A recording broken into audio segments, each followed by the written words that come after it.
This podcast is brought to you by the Arte Media Pantheon. Please head to artemedia.org to see all kinds of podcasts from our great friends.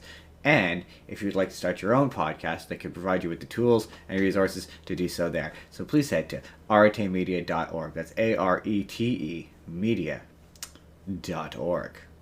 George, should we do this? Let's do it! Let's do it! Let's figure out a way to hold myself so my hands are under something so that they can be warm.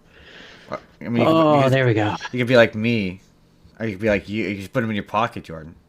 No. Welcome to the Spur of the Moment podcast. I'm your host. I'm Justin Spurr. I'm joined as always by he who is him, who is they. They are them. He is them. They are the Men in Black. By the Men in Black, I mean the incomparable Jordan. It's the incomparable Jordan, everybody. He knows what this is about. I'm here. He knows. He knows what this is about. He's here. On today's show, we got news. We got all kinds of news. We got news about Beyond the Spider-Verse that's going to make Jordan go, yeah, no shit. Daniel Radcliffe, Jordan, he's definitively said whether or not he's going to be Wolverine, definitively. Terrifier 4 news. Avatar. Star Wars news. Marvel news. Oh, yeah, you sent me a trailer that I never ended up watching. Dang it. Monopoly. Jake Gyllenhaal. What God of War looks like. Deadpool. Megan Thee Stallion. So on and so forth. And then, you've seen the title. It's the second time. Letters have been picked. Jordan got D. I got H. I got D. D's not Oh, he did it. He found a way. He found a way to make it work. It didn't work, but he found a way to try. Or did it work? The audience can tell us. But first, Jordan, let us begin. I nearly forgot. I nearly forgot again, Jordan, to do comment response time. Big comment, response, comment, time, response, comment. Time, response, comment time. It's comment time. It's comment time. Because when you don't do it at the beginning of the show, you forget to do it. But, Jordan, we need to start off with a correction, which I meant to do last week, and I completely forgot. An amendment, if you will. Amendment, if you will, Jordan, because I own my mistakes when I make them, unlike some people, Jordan. I don't know what you're talking about. I've never been wrong ever. Jordan, I said that the Robin who was Joker. Never once have I been incorrect. That is in and of itself incorrect. No, that's a very true statement. I am always right. I said in that, my world. I said that the Robin in Batman Return of the Joker, I said it was Dick Grayson. That was wrong. It was Tim Drake. I got 2 comments reminding me of that fact. Yeah, in your defense, I should have known better too. You also should have known better. To be fair, they didn't call me out specifically. The comment was just Dick Grayson ? Laugh emoji, and then the second was Dick Grayson LOL. It's Tim Drake, and yes, I fucked that up, and that is on me, and I will have to live with that. I think we have to turn in our comic book nerd or our DC nerd card. No, I refuse to do that. I will not. You have to take it from my gold dead hands. And then, Jordan, we got comments on the Ronda Rousey being back and fighting, and the person said money. That's why. Just money. I mean, yeah, that makes sense. Money, pure and simple. I mean, that sounds like a very, very logical explanation. We got a comment on a video about what men want, saying that the original was written by a man. It was not. It was written by a woman. I think it was co-wrote by a man, but one of the writers was indeed a woman. I think that was it. The rest of the comments that we got were kind of slightly incoherent. Oh yeah, there was one. One person said that just the idea of a series like The Simpsons ending feels crazy, and this made me feel old. It's like the end of an era for a show that's been on since my parents were young adults. I mean, sure, but better for a thing to have a resolution and an ending than to just stop. I'm just saying, though. Since they were young adults, Jordan. We were young children when that show first premiered. I mean, I don't think about that because it makes me feel old. feel old. Why are you making me think of things that make me feel old? Because I can and want to. You're out of control and you have to be I am stopped. perfectly in control, and we both know that I will never be stopped, Jordan. I cannot be I stopped. I won't be stopped. I refuse to be stopped. Well, Jordan's freaking mean, out. you might be stopped. No one I will think it's ever because stop me. I bumped my cord because I had to tighten my microphone Dang the it, thing. Jordan. You had one job. One. Yeah, and that job was to make sure that I was heard by making sure that my microphone didn't fall and face the opposite direction. Jerk. Oh, that's true. Jordan, um, No. I'm about to tell you this story, Jordan. Um, And okay. at a certain point, Jordan, you're going to say, oh, yeah, we're moving on to the news. It's the news. It's time for some news. News Nom, time. nom, nom. Nom, nom, news. Jordan, just when you hear this, you're going to say no shit. And just I want you to stop me when you feel the need to say no shit, okay? So Lord and Miller, they explained why Spider-Man Beyond the Spider-Verse was delayed, and they said, and I quote, that they talked about the multiple delays the movie has faced. The movie was originally planned to release on March 29th, 2024, and then they got moved. And according to Miller, the big reason for the delay was that at a point the movie was split into two different movies, and then that plan was scrapped. I mean, okay, so So Jordan, what? at one point it was one movie. There was too much Yes, movie there. yes. It started or it ended 20 minutes sooner when it had the ending, and then they just tacked on what is very definitely the beginning of the next movie onto it. Right? So Jordan, say it now. No You know, shit. shit. No shit that it was one movie. It's very evident given the fact that it does not. It ends in It the has an middle. ending. It It has an ending where you could end it and it would be an No, ending and it that's wouldn't what be I'm a saying. It has cliffhanger. no ending. That movie has no ending. Yeah, there's a point where you could end it, but where it ends is clearly in the middle of the second act of a bigger movie. They got too big. It's like, yeah, no shit, it was two movies. I Anyone don't with agree that any there is no ending. There is an ending. They just chose to go directly no, past it and start. Yes. that's what I'm saying is I don't think it was a case of like there was an ending, and I think that is a spot where they could have ended it. That is an ending, but I don't think that was the ending. And then they tacked on more. I disagree. To be fair, I said that when we watched it. I said it was very evident that this was one screenplay. They got sliced in half, and they just picked an arbitrary point to slice it in half, and that point was mid action sequence. But yeah, Either way, it's no shit, stupid. no shit. It was one movie. Anyone with a semblance of media literacy would be able to tell you that that was one movie. Yeah. That's all what Yeah. I'm saying.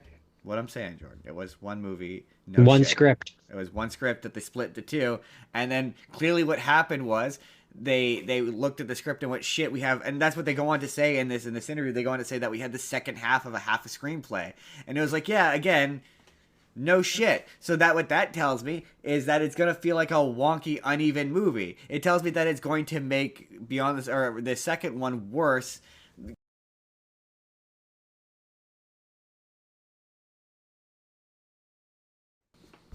Yes. Okay, You yeah, just you were cutting in and out there. we always said that it would depend on how they do the ending, and it sounds like the ending is going to be wildly uneven because it's going to be going out of its way to compensate for the fact that the second one ends on a shitty cliffhanger. Yeah. Yeah. Yeah. So it kind of just feels to me like one where I mean, we will watch it in theaters, but like it feels like one where it's better served by waiting till you'll have both parts and watching it together as one thing. Right? Come on, go away now. Sorry, my Um, microphone's being weird. but yeah, no shit. No And shit. yeah, you summed it up in two words. No shit. No shit. It was No one movie. shit. Like that was really obvious. The people who kept insisting. This is where TikTok has made the people stupid because it's like a lot of people on TikTok. When you say that, yeah, that movie has a nasty cliffhanger for no reason because it was clearly one script. People go like, "What? What do you mean?" Like that. It's really obvious when you watch that movie that it was one screenplay at one point because it was one screenplay at one point. But that's also where I'm like, people don't know like the nitty gritty of shit like that, so I don't necessarily blame them. Yeah, Um, that's us being nerds or geeks or whatever. so Jordan, finally, Daniel Radcliffe is answering whether or not he was going to be Wolverine.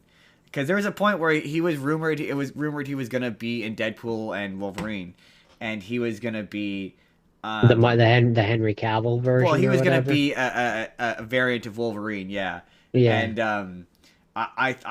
okay, I'll tell you what he said, but I think that I maintain that was true. Like there was a discussion about it, and it became the Henry Cavill version, but it started off as Daniel Radcliffe. I Like could believe that's that. that I maintain that to this day. But this is what he says. He said, was it ever a consideration? He said it was not. It was never real. It was just a very flattering internet rumor. He was happy about it, but it was never suggested in any kind of way by anybody with any power to make that happen. So he was not going to be Wolverine. I just don't. I feel like okay. Here's what I'll say. I don't like With him the as with the Wolverine, with so with I'm okay with that. But with the way what he would have been like as Wolverine is irrelevant to me because I've never seen him in that role, so it's hard for me to picture it in my head. But um, I have my dream fan in cast. terms of what he's saying there, the thing is that the way that Hollywood works, even if he had been considered legally, he probably couldn't say. I mean, I no, once a certain point is passed, sometimes they will be like, oh yeah, there was a like he talked about how, when they were about to when they were in the middle of making Harry Potter, there was talks of them doing, oh, what was it? It was some version of Hamlet or something, I think it Not was. Hamlet. Um, It was something I just I know I've seen yeah, that and he was like, whatever oh, what where it was was it? like it was really He bad. was like a It breakdancing was something. And Emma Rupert Stone, Grint. Emma Watson, Yeah. and Rupert Grint. Yeah, and what was he? He was a breakdancing something. I'm gonna find the clip and I'm gonna put it in a I think it video. was a robot or something. No, it was like it was a famous story, like it was a well known story, and he was all I remember is like he was a breakdancing something, and it was like oh man that's it was Wizard of Oz. That's what it was. It was they were approached to make a version of Wizard of Oz, and Emma Watson would have been Dorothy. Yeah, he Um, would have been the lion, the I think it lion, and he was was. going to be a breakdancing lion. That's just the part of it I remember the most. Is he was gonna be a breakdancing lion? I'm like that sounds terrible. I'm glad they It's, never made it. I mean, he thought it did. He thought it sounded terrible too. That's why they all That's were like, why "Yeah, no." no, we're good, thank you. Um, and then I have a story. We might as well do this now. Jake Gyllenhaal. Jake Um, Gyllenhaal. Okay, so this is the headline, Jordan. The headline is Jake Gyllenhaal gives unsurprising reply for Mysterio's return. And so obviously, Jordan, he said no, right? He's not coming back. He's dead. Uh, well, I mean, the way I mean, okay, two things. One, just because the character is dead, Mysterio is a character all about illusions and stuff like that. One of his cronies could have had created like a holograph version of him. So that's how the actor could come back. But two, no, the state that Marvel is in, they can't give a straight answer. They No, just can't. pretty much. Yeah, he said that's exactly. Yep. Oh man, I'm not sure I'm the one to ask about that. And when asked if his character is dead or not, he just said, "You never know," which automatically tells me that they have talked to him about coming back. Which makes sense to me. He was, He in my was a, opinion, he was really he good. was supposed to So, come back in No Way Home. Like the um, big there was gonna be a big reveal that he was still alive, and there was gonna be a big showdown between him and Spider I Man. mean, yeah, that's the other thing There's is like like just because we saw something with Mysterio, you don't know what you saw. there was They like could write a lazy way of bringing the character back. there's concept art of it where it's him fighting Mysterio. And it's the same thing with they were gonna bring because it was weird how that movie didn't have any of Tom Holland's villains. Like at one point, I mean, he was in a play set, but at one point Vulture was gonna be in it, and that was how they were gonna pay off the him going to the whatever the Faces universe is. Yeah, yeah. Um, With Spud. the Spud, Spum, Spum. Whatever. Jordan, I didn't send this trailer to you because I didn't see a point. It was just more or less of the same. And I really only included this to say this one bit, and then we're gonna move on. Which is to say, there was a trailer for the final trailer for Scream 7 came out this week in lieu of but in the wake. The movie came out this week, and Scream 7, so they released a final trailer, and it's just more or less the same as the trailer we talked about before. Wait. The movie came out, Yeah. and now they're releasing another trailer? Well, it came out. It came. We do a show with the show on Sunday, so the trailer came out on like Monday, and then the movie came out on Friday. So Oh, yeah, yeah. And I didn't send it to you because I didn't see a point. It's all the same stuff we already saw in the other trailer. The only reason why I included it was to say that I hear the movie's really, really bad. And Jordan, you know what happens when Justin hears that a movie is really, really bad. he drags Jordan along to go and watch it. In this case, no, we're not going to spend any money on it. But he has to watch it, Jordan. Has to. Has to watch it. No, no, we will not be supporting this movie. We're not going to waste a pass on it. We're not going to give it money. I'm going to go to pirate. I'm going to go to the bay that has the pirates, and I'm going to get it that way because I will not support it financially. But I still want to watch it because I hear it's really terrible. Do okay. Sorry, did I miss something? Why aren't you supporting it? Number one, because it's terrible, and number two, Yeah, because it that doesn't usually stop us from because using like a free pass or something. That's it why I'm just. utilizes AI, and Okay, okay. No, it say no more. That's enough. I get it. and then there was controversy involving the lead actress being let go. It's all the stuff that we talked about with Briley, where it was it's the reboot of it's them trying to Oh yeah, yeah right, yeah it's all right. that shit. So I will not give it my money or a pass. I didn't mind giving the Flash a pass because there's other people involved in making that, but this is my version of boycotting because I believe that you can not support a movie financially and still watch it. I mean, yeah, you Quasi can. legally. Well, Yo ho no. ho, yo ho, yo In ho. that I regard, slept for me. there's no quasi or anything, but you know, Quasi legally. sure. We'll go with that. Quasi So yeah, legally. Pokemon is a thing, and a lot of people are upset about that, and I don't like how the starters look. I am utterly indifferent. Jordan, um, I have no strong feelings one way or the other. Jordan, you'll never guess what's getting a reboot, and Reboot? you're gonna be like, why? Jordan, for whatever reason, Sony, despite all of those movies bombing horribly, despite nobody wanting them, allegedly the Spawn's getting a reboot. Why? Why would anybody decide to do that? No, stop it. Bad. Apparently, It finally died. Unless you're gonna do something cooler with it, like make it where the like Spider-Man is actually a part of those and like do what it should Jordan, have been from the beginning. they're not going to do that, and you No, know they're they're not not. going to do So what's that. the fucking They're just point? gonna find other more random and obscure villains that you've never heard of to make movies out of, and we're gonna be sitting here being like, why? They have to be stopped. The They're only monsters. They have to be stopped. the only good one is the Venom one. It's the only And good one.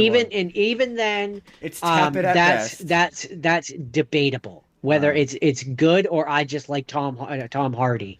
so remember how we talked? Yeah, it's true. Um, we talked about how Avatar they weren't putting it in theaters, and we were like, that's a massive mistake. Yeah, the Last Airbender, you mean? Yeah, the Legend of We Aang.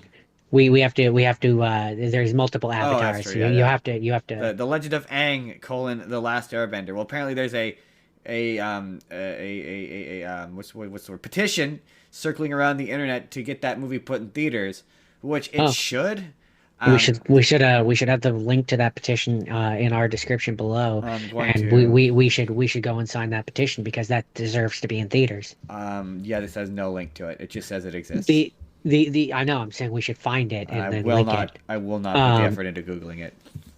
but no, the there should be more than just Shyamalan's version of Avatar having been in theaters. It's The fact true. that that is the only iteration of Avatar which has been in theaters is a crime It's true. because it is bad. I will. I don't be surprised when they sell it to a distributor and it gets a Looney Tunes esque I release. mean, we can only hope.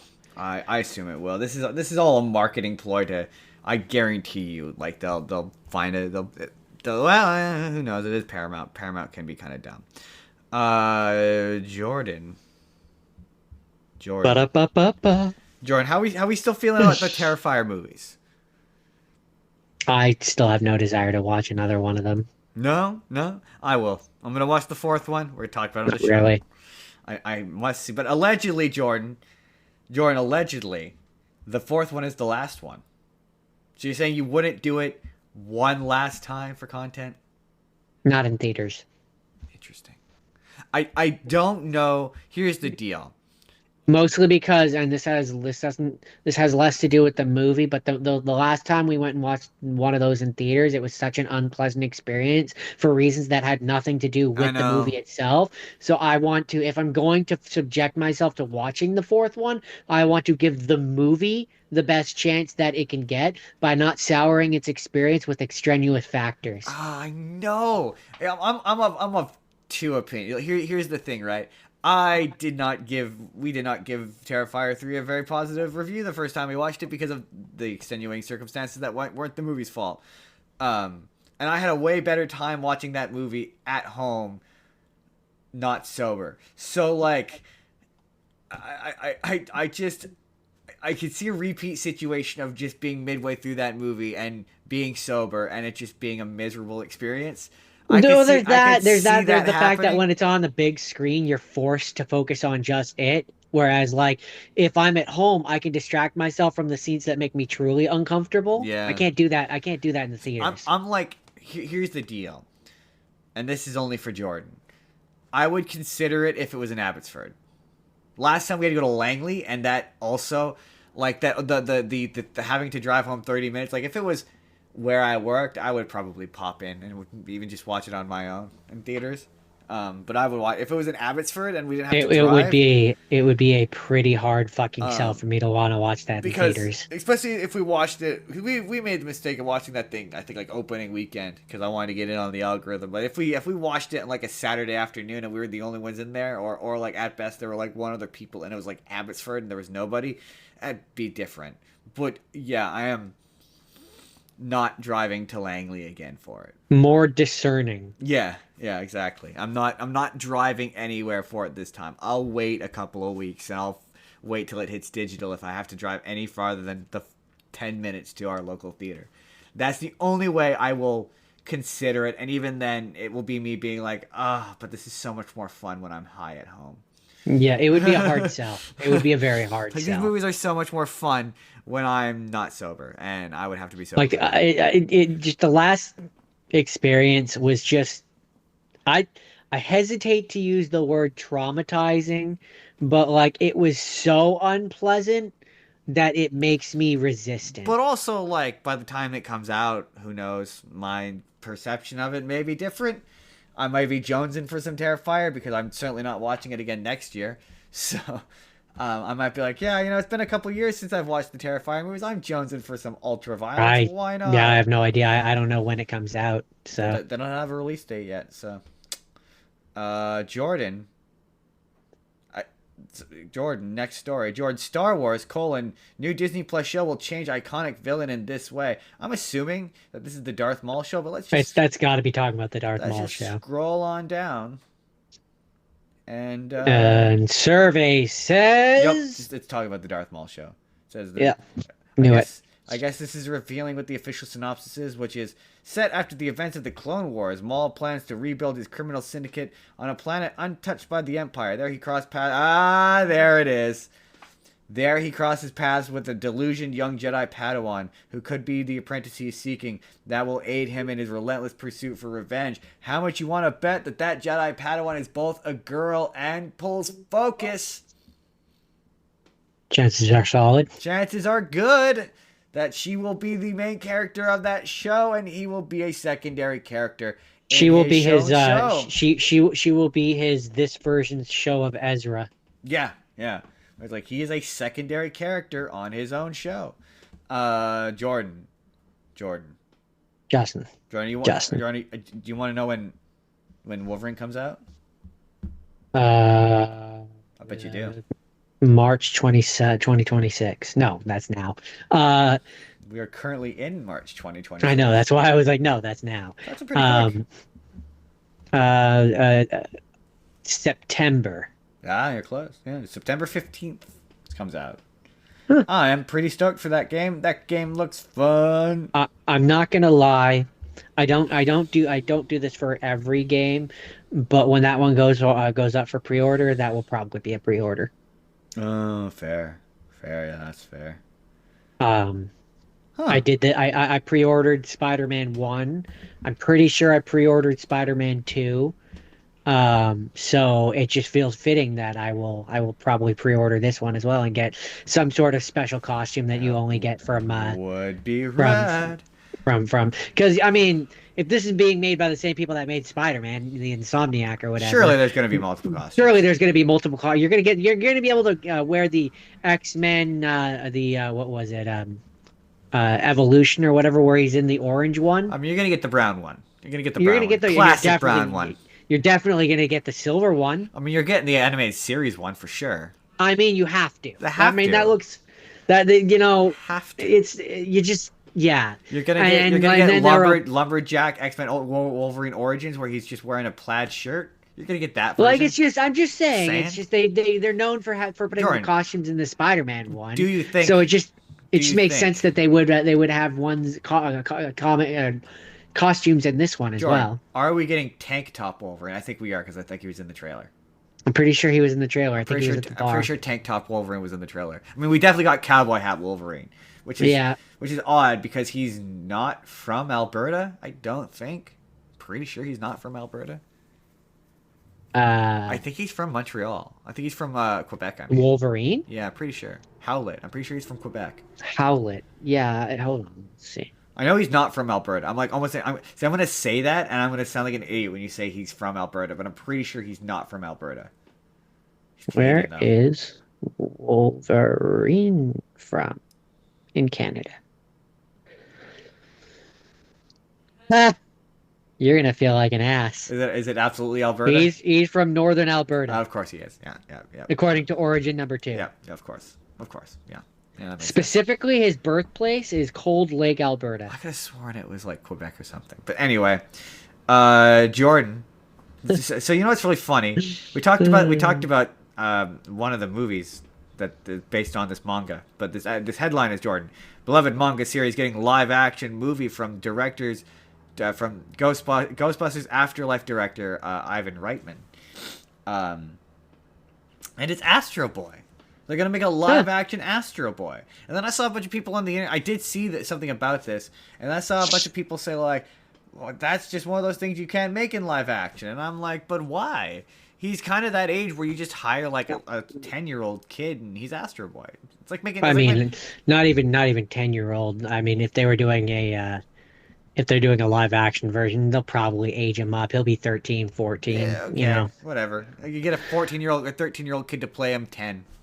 It's really not that hard. But no, that aside, my only real I I'm not the right person to judge whether or not it's going to be a good, faithful adaptation or if it looks good or anything, because my only real attachment to Astro Boy is the animated movie that I did on this show, and I Yeah. just don't know how accurate that is to the real Astro Boy. I've seen clips of the anime.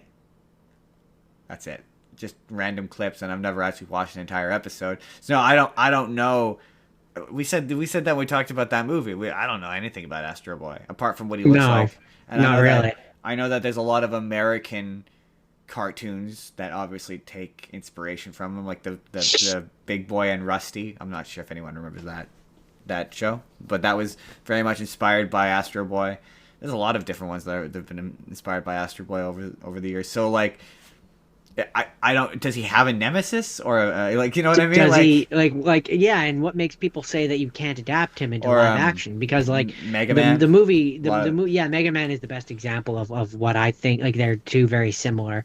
I believe but, Mega Man was inspired by Astro Boy, but I don't want to say that with any authority. 'Cause I don't could know if I I'm could right. believe that because again they feel very similar. Certainly I think the anime but- was because it's the same deal. His son died, made into Makes him into a makes robot. him into Yeah. a robot. Yeah.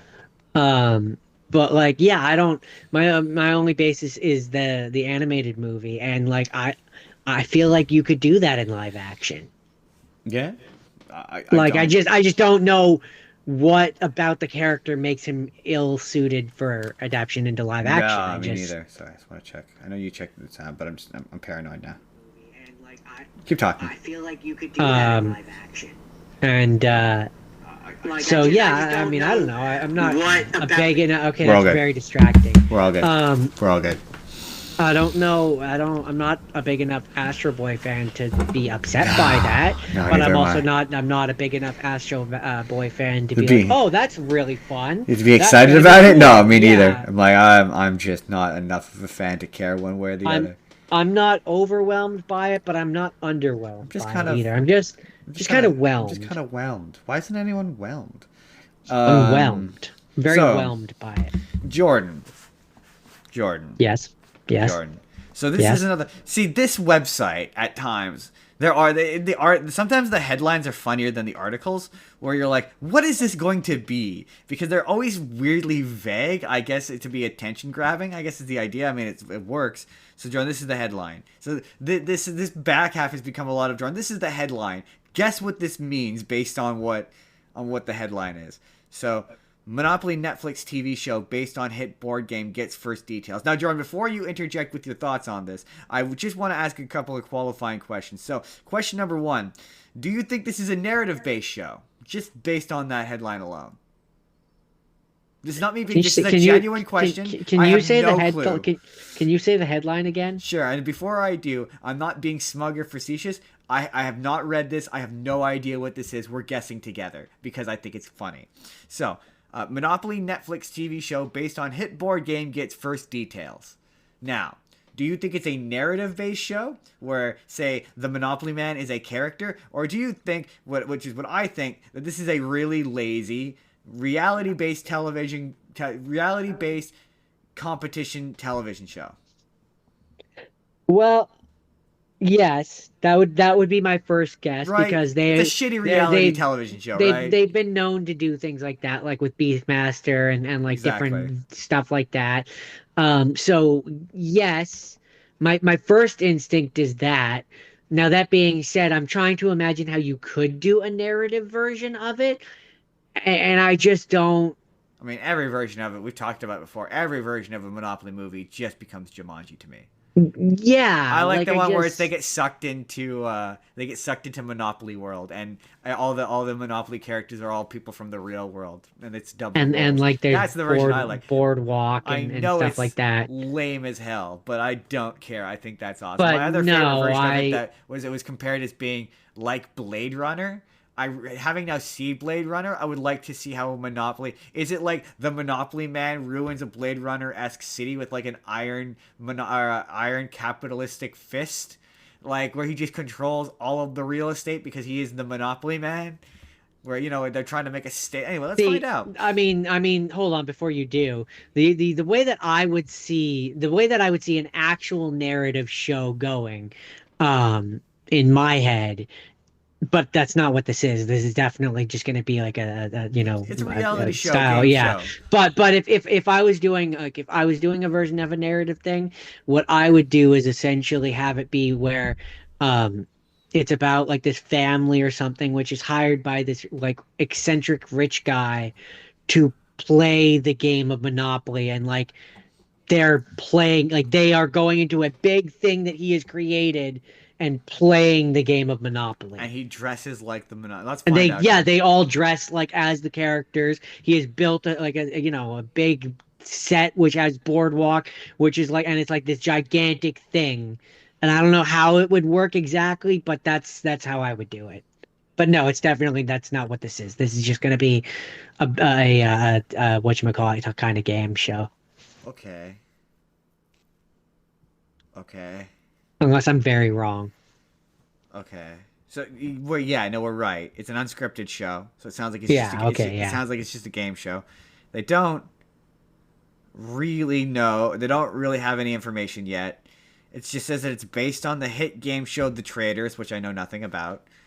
Um, Uh, so it's made by the people who made The The Traders. traders or the traitors? Traitors. The Peacock's hit game show The Traitors will produce the show for Netflix. While little is known about the upcoming show, Netflix VP of Unscripted Series told Deadline that the inspiration for acquiring the rights to a Monopoly show came from the hit 2023 mobile game Monopoly Go. He says, quote, there is a gameplay in Monopoly Go that I think will resonate with a gameplay in an unscripted series. It is unclear just what type of gameplay the show will feature, however, so fans will have to wait for more information. Hmm. I don't know what Monopoly Okay, Go so is. just quickly reading what about the traders, the show. I mean, it's pretty much exactly what you think it is. It's a social deduction game like Mafia or Werewolf. It's a trader. It's a trade. It's basically it's a trader style It's an game. expensive trader style game like Secret Hitler or One Night Ultimate I just Werewolf don't know or how that would work with Monopoly. well, I think it's just made by it's produced by the people who made that show. Oh, got Yeah. it. It looks like it's based on the mobile version of it, Monopoly Go, which having never played, wouldn't even begin to know what that would be. I don't know how you make Monopoly into a game show. I mean, to be fair, I have watched a number of Smosh videos where they managed to kind of condense Monopoly into like a 30 to 40 minute kind of thing. So I suppose you could. There's one version of it they played where it was like you have it was like shuffleboard but Monopoly basically, where you have like a I don't remember what the pieces were, but they were like things and you rolled them down a mat, and whatever you landed on, it was a Monopoly piece and it had a certain money value. Like it wasn't really Monopoly, but it was like a version of Monopoly. So I guess I mean, there's I theoretically can a way you see. could make it into like a reality based game show. I I mean, I can guess. see how you could make it into a reality-based game show. You know, I don't see how you make it into a short one. I mean, But they do theoretically have Monopoly championships. but like for Just saying. example, you could absolutely have it be where and staying true to like a traditional Monopoly game where you're trying to collect the different like Properties. Marvin's Garden and stuff, the properties, and when you land on the square or whatever, like they're rolling giant dice or something, and when you land on the square, you have to do a physical based challenge in order to get the square, and if you don't complete, like if you don't beat the challenge, Oh, that's true. you don't get the square. I guess you just then I guess you just do it to once you run out of properties, then you just go to whoever has the most property value and cash Yeah, wins. or Yeah, I guess something that's like fair. that. Yeah. Yeah. That's what I said. I could see how you could turn it into one. It's just for me, how do you do that fast? Yeah, other than you speed up the pace of games and you remove the concept of negotiation, really kind of remove everything that makes. But now I'm gonna have to maybe consider downloading Monopoly Go to see how that plays. Jordan, Fair enough. Jordan, you sent this to me actually, and I thought it was funny. And Jordan, I want you to say what you Did said I? to me when you sent it to me, which is Jordan, the first images of Kratos and Atreus have been revealed Oh for that yeah. Prime Video show. And Jordan, what did you say? I believe I said something to the effect of it looks so much like the game that I thought it was AI at Yeah, first. I yeah, it absolutely does look like that. I've seen people say it um doesn't look good, and I'm like, hey man, if you like those games, it sure looks like those I mean, games. they look like those games. I can't speak. Trace, I think I can't remember the picture off the top of my head, but I think his hair is a little bit longer in the picture than it is in the game. But no, he looks like Kratos, He like from the sure Dad of War games. he sure He looks like looks like Kratos. Kratos. He sure Um, looks like Kratos. so Oh, I mean, that's pretty funny.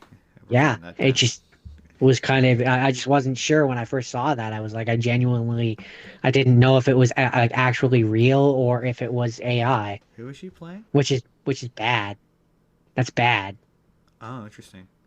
Like not it looking like the game is good, but like the fact that I can't distinguish whether it's reality or AI is bad Yeah, for it's the not state good. of the world. That's not good. That's not a good thing. No, sorry. I have this story which is Jordan Megan the Stallion is set to make her Broadway debut with musical based on iconic movie.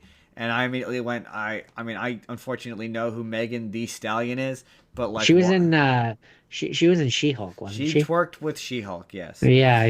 That's the It's, only reason I yeah, know that show. pretty well. That's the only thing I know her for, which is probably And so bad. then I was like, well, surely the iconic movie is going to be interesting. And I was like, and I looked at it, go down. She's going to be in Moulin Rouge, the musical, which is redundant, number one. Moulin Rouge is already a musical. You wouldn't call Sound of Music, the musical. It's already a musical. It's Well, like, I mean that kind of, but that's kind of the it's like, same effect of like it's like School calling of it. Rock the musical Exactly. or Well, no, see, School of Rock, I wouldn't. High School Musical the musical. Okay, in the case of High School Musical, the musical, that is a joke on the because that's a meta joke on the fact that the plot of that show is about them making High School Musical. That's what that show's about. So that's a meta joke. And what was the other one you said? Uh, the first one I said was School of Rock, the musical. I don't know that I would. I'm so set. I'm so torn on whether or not to be like. I don't really know that I consider that a musical, but there's two musical numbers, so one musical number at least. That is a musical number, so I guess it is technically a musical. I guess, but yes, and to be fair, School of Rock the musical does exist. So yes, I guess I will Or say that that is sort of redundant. But yeah, it's called. I guess it's meant to distinguish it or yeah, it's so that you know that it's not the not the movie. you can't just call it Moulin Rouge because then people will think it's the music of the movie. When yeah, I maybe this is more of a musical than the movie, but I just was like, oh, I was expecting something a bit, but also yeah, that is kind of an iconic movie. So It's like all of those ones where the reason why they have to like they call it the musical is yeah to distinguish them from the movies. There's a lot of different versions where it's like such and such the musical, like the Prince of I don't know if it actually calls it the musical. I know I'm about to say this and I'm not, but like the Hunchback of Notre Dame or Prince of Egypt or any of yeah, those ones yeah, they call them dumb. Yeah, okay, all right, fair enough. where like they only do that. They know that you know it's a musical, but they don't know that you don't know that they're talking about the musical and not the movie. That is fair. Online in particular Um, so Jordan, for like search Google ability. this next story goes out to with apologies to our friend Jake because Jake is a daily. I don't know if Jake is a Daily Wire fan, but Jordan, I want you to tell me if you consider this to be this actor's career is over. So Jonathan Something about Jim Majors, Carrey. no, no, I don't want to talk about that because people are being weird. It's Jim Carrey, guys. He got old. He had a bit of work done. It's Jim Carrey. You know what? We are going to talk about this. Fine, we'll talk about it. I didn't want to talk about it, but we're going to talk about it. I guess as Jim Carrey. I don't even know what was. I I, just saw there was a bunch of things I about something guess about I Jim guess as the Carrey. guys who shit on Jim Carrey regularly on the internet, I now have to be the guy who defends Jim Carrey on the internet. What is this? I've become the thing I hate. Um, but okay, The circle is now the circle complete. is now complete.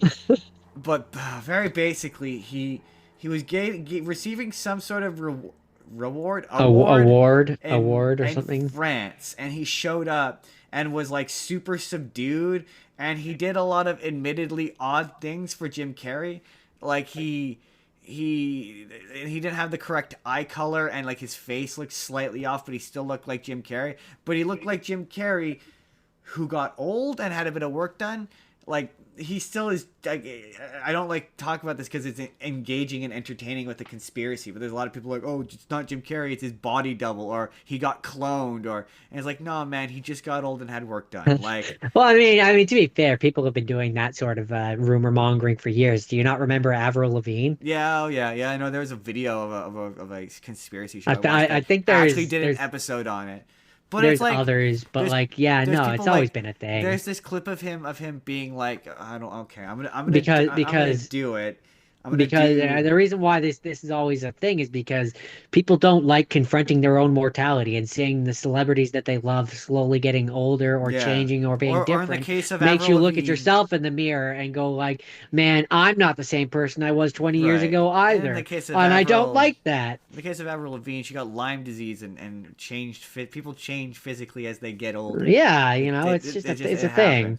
but like there was people posting like I mean to be fair Jim He's a Carrey he's a robot. no it's a Come clone on. he's a Clone, clone okay, yeah still. but like the thing that was like frustrating about it. Well, to be fair, Jim Carrey Come brought on, it on guys. himself, If we had the ability to clone people, why would we clone him when he's old? right? We'd make him a young version of him again and go back But to the good old days. the thing that drives me crazy with to be fair, Jim Carrey did this to himself because people keep posting those clips of him being like, why the like, him be like, oh, I'm not Jim Carrey. Jim Carrey's all that pretentious bullshit he did where he was like, Jim Carrey's just a role, it's just a guy I made. You could tell he did the wrong drugs one time and it fucked up his brain. But he was like. He was like, you know all that shit he was doing. He was like, oh, I'm not Jim Carrey. Jim Carrey's an actor, he's a performer, Yeah, yeah, yeah, yeah. and yeah, and also people are post. So he went on Jimmy Kimmel, and they were like, apparently there's all these claims that they edited it, but it's like him going on Jim Carrey's like, yeah, the secret Illuminati hair or symbol or whatever is this. And it's like it's clearly a joke. He's clearly doing a He's clearly bit. being a dick. He's clearly doing a bit. But everyone, there's all these like stupid, you know what, the weird sinister music, being like Jim Carrey tried to tell us the whole time that it was the Illuminati, and that's the shit that's like feeding into people. And it's like, yeah, I mean, to be fair, his general, they're like, why would the guy who claimed to hate Hollywood participate in it? And it's like, because it was all an act, guys. Because he's a big hypocrite. That's why. Because he needs money. Because he needs money, right? It's like, It's not even guy... about him being a hypocrite or not being a hypocrite. It's purely you can be the person who believes the biggest thing in the world, but unfortunately capitalism is still a thing, right. and you have to like, kind of kneel your morals at a certain point. Why would the guy who claims to hate being a celebrity go and celebrate being a celebrity? Because he likes being a celebrity, guys, because it allows him to paint all day. Paint his weird paintings all day and be like it's like he participates in the system that he complains about. He's a hypocrite. That's why. That's all this is. And yeah, he got old and clearly had some work done. It's a really dumb conversation to have. Speaking of people who, Jordan, I want you to tell me once again, this goes out with apologies to Jake, who I know is kind of a Daily Wire fan, because we're gonna make fun of this, but I want you to tell me if you feel that this means that this man's career is over. Jonathan Majors teams up with Ben Shapiro for movie comeback. Ooh, his career's done. His career's done, right? That's sad. Like, nobody wants to hear that you've teamed up with Ben Shapiro. I feel like Jake will come into the comments and can clarify this. I feel like Jake has been fairly critical though of their movie making ability. I mean, just go watch that Brett Cooper Snow White movie. Jordan doesn't get that joke. Jordan, the joke is that movie never came out. See, Jake had to do the truffle shuffle because this is some Arte Media Pantheon lore. Jordan, Jake had made a bet with Virus that if the Disney one came out before the Daily Wire one, he would do the truffle shuffle. And then he did. The man of his word, he absolutely did the truffle shuffle. And that's great. And the Brett Cooper one never came out. So like, okay. They've never made, and the movies they have made have mostly been bad. Like, predominantly terrible. Like, just mostly bad. I got you. So his career, I'm picking up what so you're like putting down. this is like, to me, this is like after an actor, his career is kind of done, and like they're swimming around in crappy straight to DVD movies, and you're like, wow, you used to be famous. Like, wow, you were doing to me, there's people online pretending that this is some kind of brag, and it's like, you used to make millions of dollars to make Marvel movies, and I just don't think you're making the same money doing Daily Wire Plus movies. I just don't think you are. I mean, I would just have summed it up even more basic than that. You used to make real movies. Right? You used to make real go-to-theater movies. Like actual movies and not just vanity projects. Right? Like, to be like, oh, like, it's just, I don't know. I don't know a lot about Ben Shapiro and all that because I can't stand his stuff. But like, yeah, no, anything funded or backed or worked on by him just feels like a vanity project. Especially now, where it's like, yeah, it's or fan fiction. I don't know. I'm just like, if your entire marketing is like, hey, we got the guy who got canceled for hitting his wife, that he settled out of court and didn't deny wrongdoing. That just doesn't feel like it happened when they got Gina Carano, and it was like, we got the person who kind of sucks. Like, that doesn't feel like a brag. I don't know. But also, I'm like, fuck it, bring him back as Kang. Bring him back. It was really funny watching people like just take this turn and be like, Kang was good actually, and I'm like, no. We were doing this back then, or I was doing the internet thing back then, and no. We're not gonna do this the bullshit revisionist history shit is happening even faster now, because it's like, no. You guys didn't like Kang. You all called him weak and pathetic and said he was lame. Nobody liked Kang. We were like the only guys who liked Kang. It was a real bummer when it turned out that he sucked. He's probably the one redeemable thing about that Ant-Man movie. Ant-Man 3? Yeah. Yeah, that one's pretty bad. Yeah, that was otherwise him and Modoc. Everyone's wrong about I like Modoc. I like MODOK. Everyone. See, this is gonna be a short. Everyone who watched that movie is wrong about Modoc. Just full stop, flat out wrong. I Everyone. mean, If you they nailed they MODOK. nailed Modoc in that movie. He was just MODOK. He's just Modoc. If you don't think he's Modoc, you're wrong. You don't know You MODOK. don't know Modoc if you don't think he's Modoc. Certainly, he's a version of I mean, Modoc. he's Modoc definitely is yeah, one exactly. of He's those not cases. necessarily a definitive ones, but He like he's he's Modoc. MODOK. Yeah, Modoc is such a flexible character that there's been a bajillion versions of him, and he's always been Yeah, more or less the same. including a Donald Trump version of Like him. he's just yeah, exactly. He's just as much Modoc as that one where he was played by Patton Oswalt and was claymation as Modoc, Um, but no, I mean the Ant-Man movie had a lot of things that made it bad. MODOK wasn't one of them. right? Yeah, and I I don't like dunking hard on things that I know that people I know like because that doesn't feel cool. So I'm like I don't know, man. To me, like there were some like straight to DVD movies that Nicolas Cage made that were really sad. That's what this reminds me of. Like where it's like you used to you this feels like the bottom of the media totem pole, really. And it's just weird to see Ben Shapiro acting like this is impressive when it's not.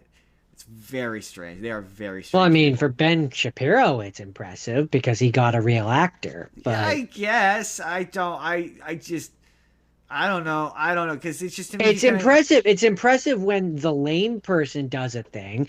Like like it's the I don't equivalent of know. like if we got someone on our show, it's impressive. If they come on our show, they're doing us the favor. To me, Yeah, it's that sort of situation. I guess in that situation, it's just to me it's not so much Ben Shapiro. I don't care for Ben Shapiro a whole ton, but like it's just generally the Daily Wire. Generally, their movies have all been bad, and like or like okay at best. I mean they all look I, bad. I haven't watched I them. don't know. I haven't been able. I've not. I cannot I bring myself for the life of me to watch Lady Ballers. I just can't do it. I can't. It looks bad. I hear it's bad. I just every clip I've seen of it enrages me. There's a part of me that wants to do it for content. I kind of feel the same way about like Matt Walsh's documentaries. This I know they're going to upset me, and I just don't know that I can do that to myself. But like yeah, their movies. So as in, I think it's one of those like to me, it's not so. You're right. It's not so much embarrassing for Ben Shapiro, but it's so embarrassing for Jonathan Majors, in my opinion, that it reflects back onto Ben Shapiro. If that makes sense. That's fair. It's just like a splash effect of embarrassment. Of the endeavor feels embarrassing. Like, yeah, okay, he got someone kind of big, but he's not. He's an actor who clearly can't get hired in regular Hollywood. He did like one movie post this and it didn't do well. So it just rings as a guy who can't get work and is desperate, and a guy who's a is a carnival barker, snake oil salesman trying to sell something that isn't going to sell, and he'll be on Daily Wire anyway. So I just don't know that it's going to increase subscriptions. So it just feels embarrassing all around. But hey, people, let me know, how do you feel? And then this trailer I sent you, Jordan, finally. Yeah, Danny Bush. I forgot to watch that. You ruined the bit. I was gonna have you describe the trailer to me because I didn't watch it either. But it's a trailer for you talked about it for that show. I'm gonna test if you remember the name. In a Violent Nature. If that's the one where he's the killer, we're following him around, and that's the Canadian one, Yeah, right? they're making a second one. Yeah, I don't remember how the last one ends to remember if it makes sense. I think it ends in a cliffhanger way, It ends with him if I remember going. correctly. I think you said it ends with him going back to his regular life, and he's just a dude. He's a regular dude. He hangs up his mask or whatever on his wall. Oh, you're talking the one where he's at the carnival. What's the one or no, maybe that's not the one I'm thinking of. Maybe I'm confusing the two. But no, it's the one where it's Oh, from the hold on. What's the name of it? In a Violent Nature. I need to go and look up the original and remind myself. In a Violent Nature 2. But yeah, it's the one where it's from the killer's perspective in first person. Oh, then no, that's not the carnival one. Oh, okay. Never mind. Okay. That's the In a Violent Nature is the one where A group of teens takes the locket from a fire tower in the woods, and then they resurrect the corpse of Johnny, who's eventually he's basically Jason. Um, and you follow like you. It's a lot of it is from his perspective Gotcha. instead of the campers. They're making a second one. Okay. I don't remember again. I don't remember how this one ends. I think it ends with like he's killed everyone and he goes back to his tower or something. So I guess maybe it kind of just feels like this one is again from what I remember of In a Violent Nature, it feels like the next Jason Voorhees. Yeah, hey, that's what they want. They want a new Jason Voorhees. Uh, Um so that's cool. That's one where like when we do a Halloween episode and I need a horror one to watch, I'll probably pick. yeah, yeah, same. During today's episode, as always, they're out there today. Apparently, they were quite busy. But the Wild Education is having their final open house this weekend. You can head on down there. The details of which are in the description down below. But will be the final time before they move to their new location. It will no longer be doing open houses. So go check them out. We would check them out, but we're here talking to you guys. And telling you to go and check them out. Yeah, so you go check them out. They're apparently quite busy yesterday. So grab your headphones, have one ear in while you listen to this podcast and keep it going in your pocket and go check out some animals Or, right or, now. or you can just leave it on and go check out the animals, and you can just let it play. You don't even have to. Either way. You don't even have to watch it. Either way. You don't. I mean, you don't really need to. You don't really need to listen to it. You just let it No, play in no, the. no, they do. They do. They Just need to let listen to my soft, let it dulcet tones. let it play in the background, Jordan. Well, listen to me as you go about your day. And then Do the it other thing that as as you go visit the animals. go visit those animals. Today's episode is also brought to you by Jordan. Let me ask you this question, Jordan. Do you have a reasonably successful YouTube channel? Define reasonably Jordan, you successful. need to put out regular content on a regular basis, semi-regularly, multiple times a week. Define regular. Jordan, you can, thanks to today's sponsor, Vizard.ai. Define can. Jordan, using Vizard.ai's proprietary AI technology, you can put in your own clips into it, and what it'll do, Jordan, is it'll conveniently, you can ask you, get me clips, and it'll conveniently splice up those clips into a series of 10 to 13 clips, depending on the amount of footage, and you can give it specific direction to what kind of clips you want it to take. I let it do its business, I let it decide, and it'll rate those clips on a virality scale, telling you their potential for virality. So, you can put up videos, and I'm not making any personal guarantees. All I'm saying is that ever since I started using Vizard.ai, I've seen an exponential growth So what you're in my views. saying is correlation equals causation, and you're guaranteeing success. I'm not guaranteeing anything because I don't think I can.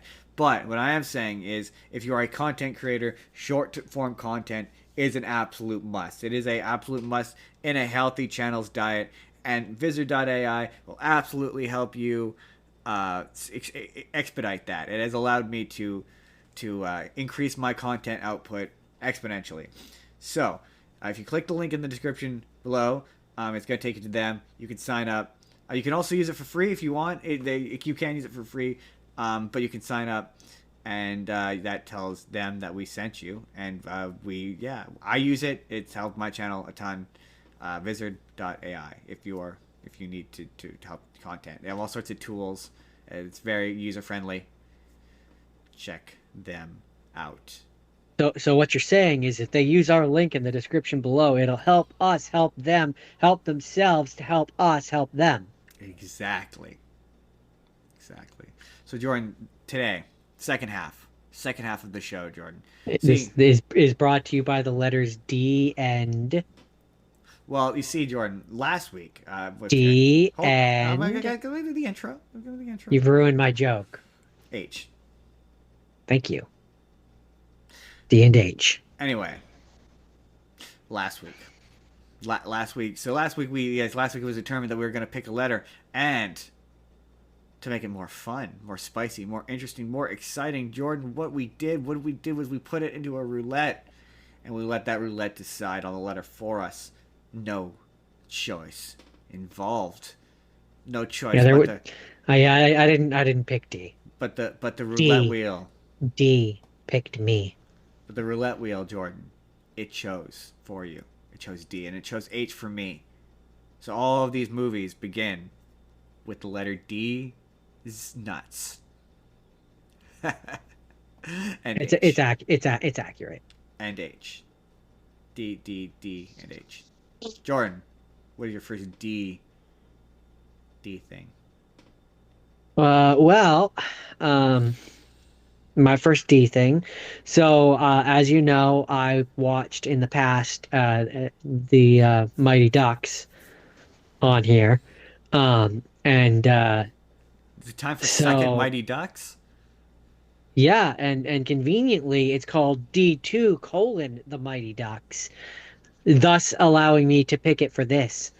Um, so to refresh you, in the last one, our I'll allow it. coach our coach learned how to not be a dick, and him and the Ducks won the local, regional, whatever And they are championship. not connected to the LA Mighty Ducks.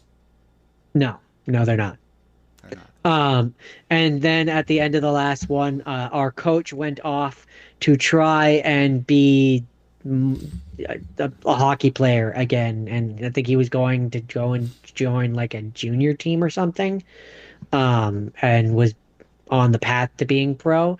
And so then we jump into this one, um, and we find out that while he was playing, trying to go pro in the time between, he sustained a leg injury, which stopped him from playing, Mm, basically.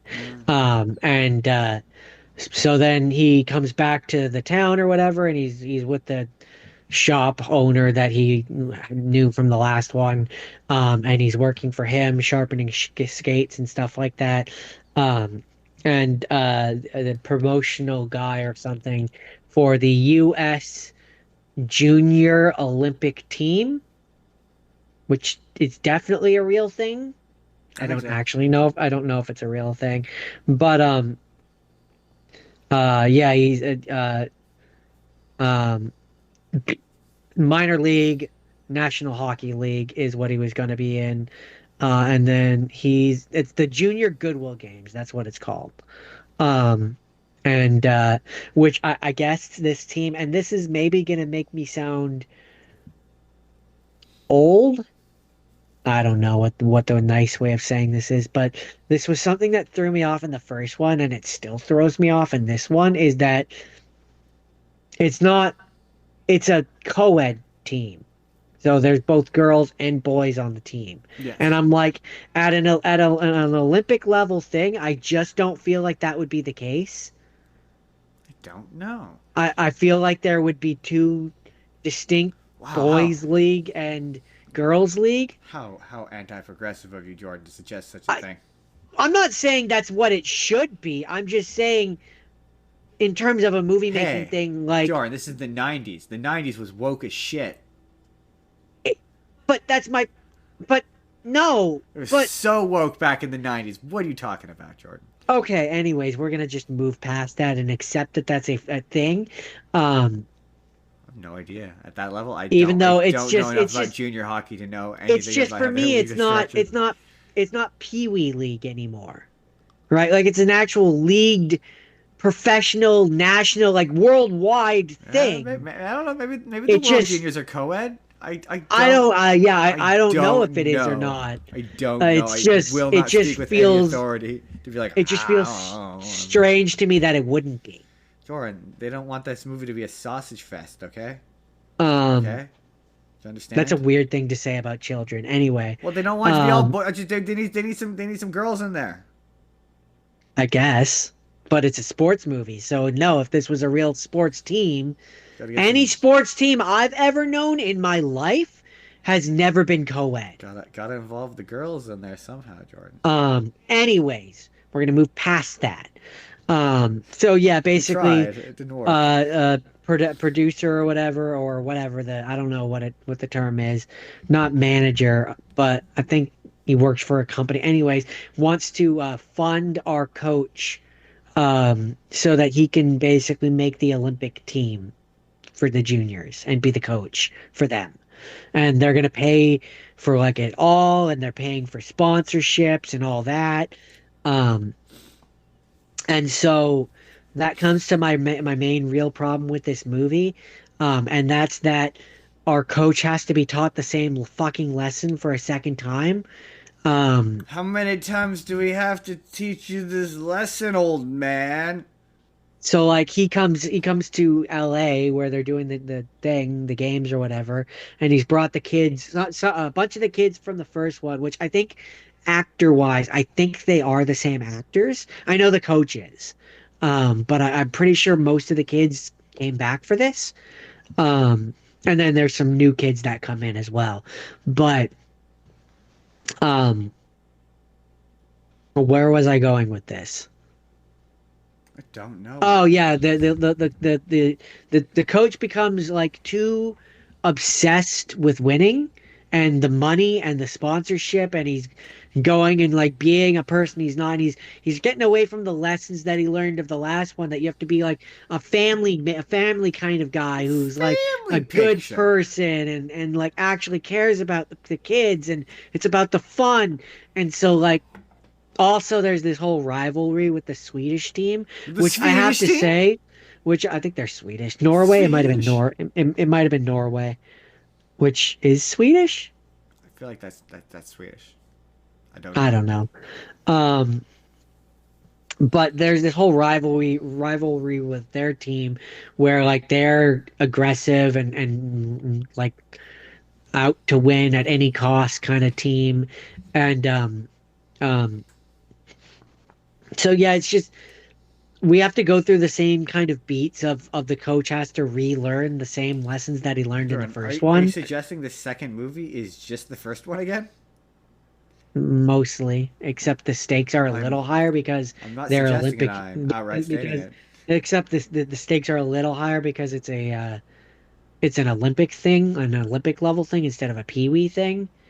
So like in that regard, What am I but I doing? still had fun with it for the most part. I mean, I gotta be honest with you. I know I've seen. Oops. I'm curious how there's a third one though. Right, there you.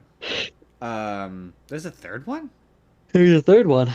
I had no D3. idea there was a third one. Also, at the end of the game, because the entire yeah, near the end of the movie, because the entire game, um, they stop being, or the entire movie rather, they stop being the Ducks because they're the Olympic team, they're the U.S. Olympic team or whatever. With the So U.S. Olympic Ducks. they wear the yes, that's what they become. Oh, the U.S. Olympic Ducks. That's awesome. That's funny. I don't Wait, are they remember if it's actually called exactly the? that. I was gonna say, are they actually called the U.S. Olympic Ducks? Well, Because they do have ducks in there at the end. that's pretty funny. And they begin like in the beginning part of it. No, they're just they're the U.S. team. Their outfits are red, white, and What's blue. better, the U.S. Um, Ducks or the U.S. Olympic Ducks? and then at the end, I believe they changed the name to the Olympic Ducks. Or America Ducks? And they have the you know Ameriducks? the symbol that you think of when you think of the Ducks movie. Yes. The hold Yes. on, they changed the uniform. It's not going to let me show this. They The changed the uniform to the duck with the yeah the hockey mask on. Yeah, yeah, yeah, yeah. yeah.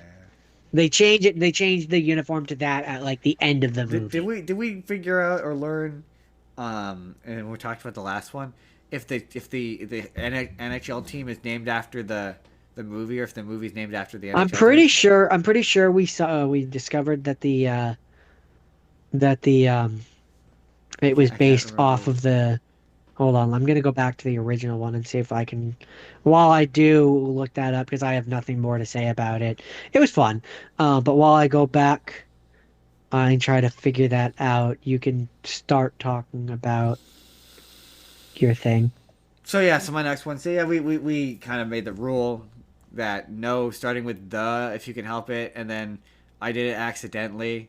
I didn't realize that this next movie had a the in it, and then I was gonna change it, and then I saw how long it was, and I was like, oh, I definitely want to change it, and then I didn't end up changing it. So this is the Hateful Eight.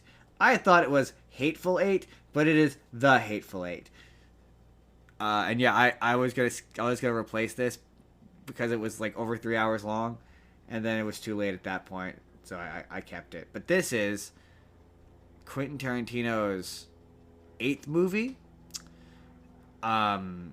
We have seen this, and the only reason why I know we have is because we watched this in a double Oh, feature where we sorry, watched. we're circling back in on the answer. According to the AI overview, so take it with a grain of salt. The Mighty Ducks movie, which was 1992, was not based on the Anaheim Ducks hockey team. Instead, the NHL hockey team was created by the Walt Disney Company in 1993 as a direct result of the film's Oh, success. okay. The team was originally named the Mighty Ducks of Anaheim to promote the movie franchise. Oh, okay. Well, okay, grain of salt. But according to that, the the team is The named after movie the came movie. first. Yeah. Yeah. Okay. Okay. Interesting. Somebody in the comments can confirm that. The Hateful Eight. So yes, yeah, we've both seen this movie. The reason why, um, I don't know. You might have watched it for the show. I can't think of as to why, but you might have watched it for the show. But we definitely watched this in theaters because we watched it on a double feature day. We watched this first, and then we watched The Wind Rises. Hateful Eight. Sorry, I'm just looking it up. Cowboys. Oh, I'm sorry. When I said I watched that for the show, I was thinking of a different movie. Django, probably. No, I think I was thinking of I think I was mixing it up with that one where it's the actor, the director who's trying to make the movie and it's got like seven psychopaths. Oh, okay. Yeah, yeah. No, no, no, no. This is not that. I think But is you've what I also was seen this thinking of. movie, because yeah, we watched it. We watched it was double feature at Colossus. Yeah, I'm reading the description of this, and yeah, that it sounds familiar, Yeah, but I can't believe we did that. I can't believe we watched this movie and then proceeded to watch The Wind Rises, which is also boring. Like I cannot believe that because we didn't even do it for content. no, okay, yeah, this is the Hateful Eight. There we go. That's where the trailer is gonna go. I need a spot. I've learned I need a spot for the trailer. That's where the trailer is gonna go. Fuck, I hate this movie, man. I remember the first time I watched it, I was in my like I'm a film snob phase, even though arguably I would argue you're even worse into that now I'm than you worse than were it now. then. But like I was so determined to defend my love of Quentin Tarantino that I was like insistent this is a good movie for years. I remember defending this movie in conversation with you being like, this movie fucking sucks, and me being like, no, no, no, but you don't understand, it's actually You good. did the nuance of it all. You And just don't and get it. You're a plebe, the Jordan. number I'm one a thing snob. is like, oh no, all of Quentin Tarantino's movies are brilliant, especially this one.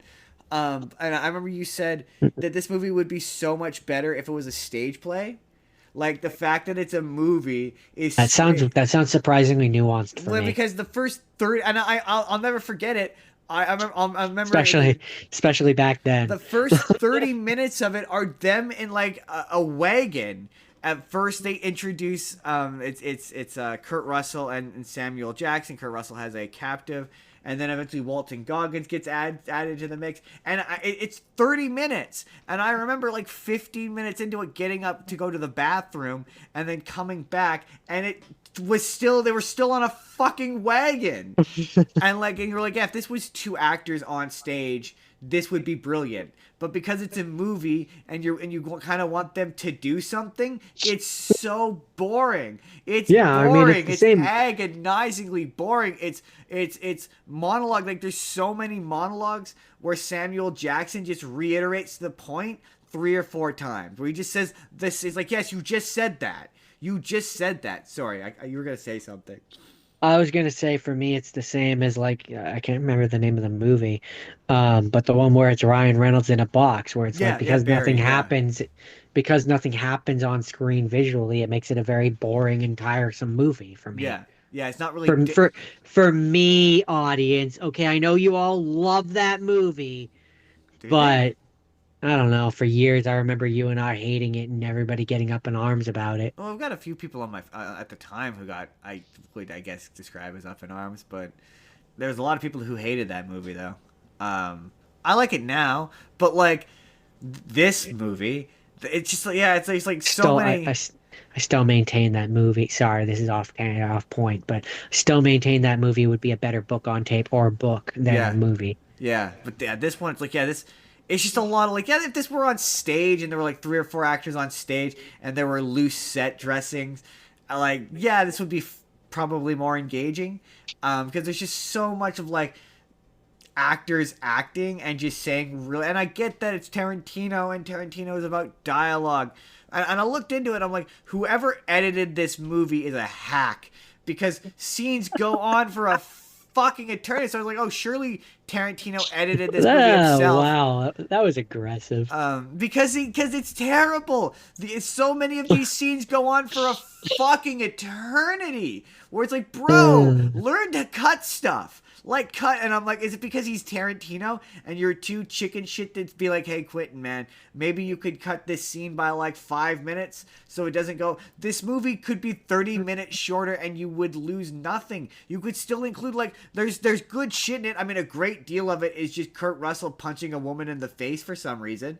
Like, for some reason, the direction that Quentin Tarantino gave Kurt Russell was just be John Wayne. Just do John Wayne. John Wayne was a massive prick. Just do John Wayne. And so that's what he does. He does John Wayne. But yeah, there's a weird moment where Samuel Jackson tells his story, which you're not sure if it's true or not, about how he orally sexually assaulted the one guy's son. And it's from that point in time where you kind of gotta, the movie, I should say, takes place in that point in time where you gotta remember, like, not everyone would know how people look. Like, I always have to remind myself of that, where it's like, back in cowboy times, you don't have television, so you don't know what people look Or like. and photos were very rare and Yeah, expensive. exactly. So yeah, you just kind of had to go on like what you heard people look like. So Or like, yeah, visual description. Yeah, yeah. but like, it's not to say there isn't stuff in this I like. Like, there's a lot of it's Quentin Tarantino movie, so there's always stuff that makes me laugh. Like, there's a funny bit where Samuel Jackson has a letter from Abraham Lincoln that he carries around because he's black in Mm. the Yes, World yes, War, yes. the Civil I War. understand. And he carries it around to show that he's cool, basically. And you find out later on that letter is fake, that he forged it, and he's like, I had to. It basically disarms you guys and tells you that I'm cool. And yeah, Samuel Jackson, he's got a lot of pretty funny moments in this. He's pretty good. A lot of the monologues are awful. Like, they're just so, and yeah, characters say the N word too much.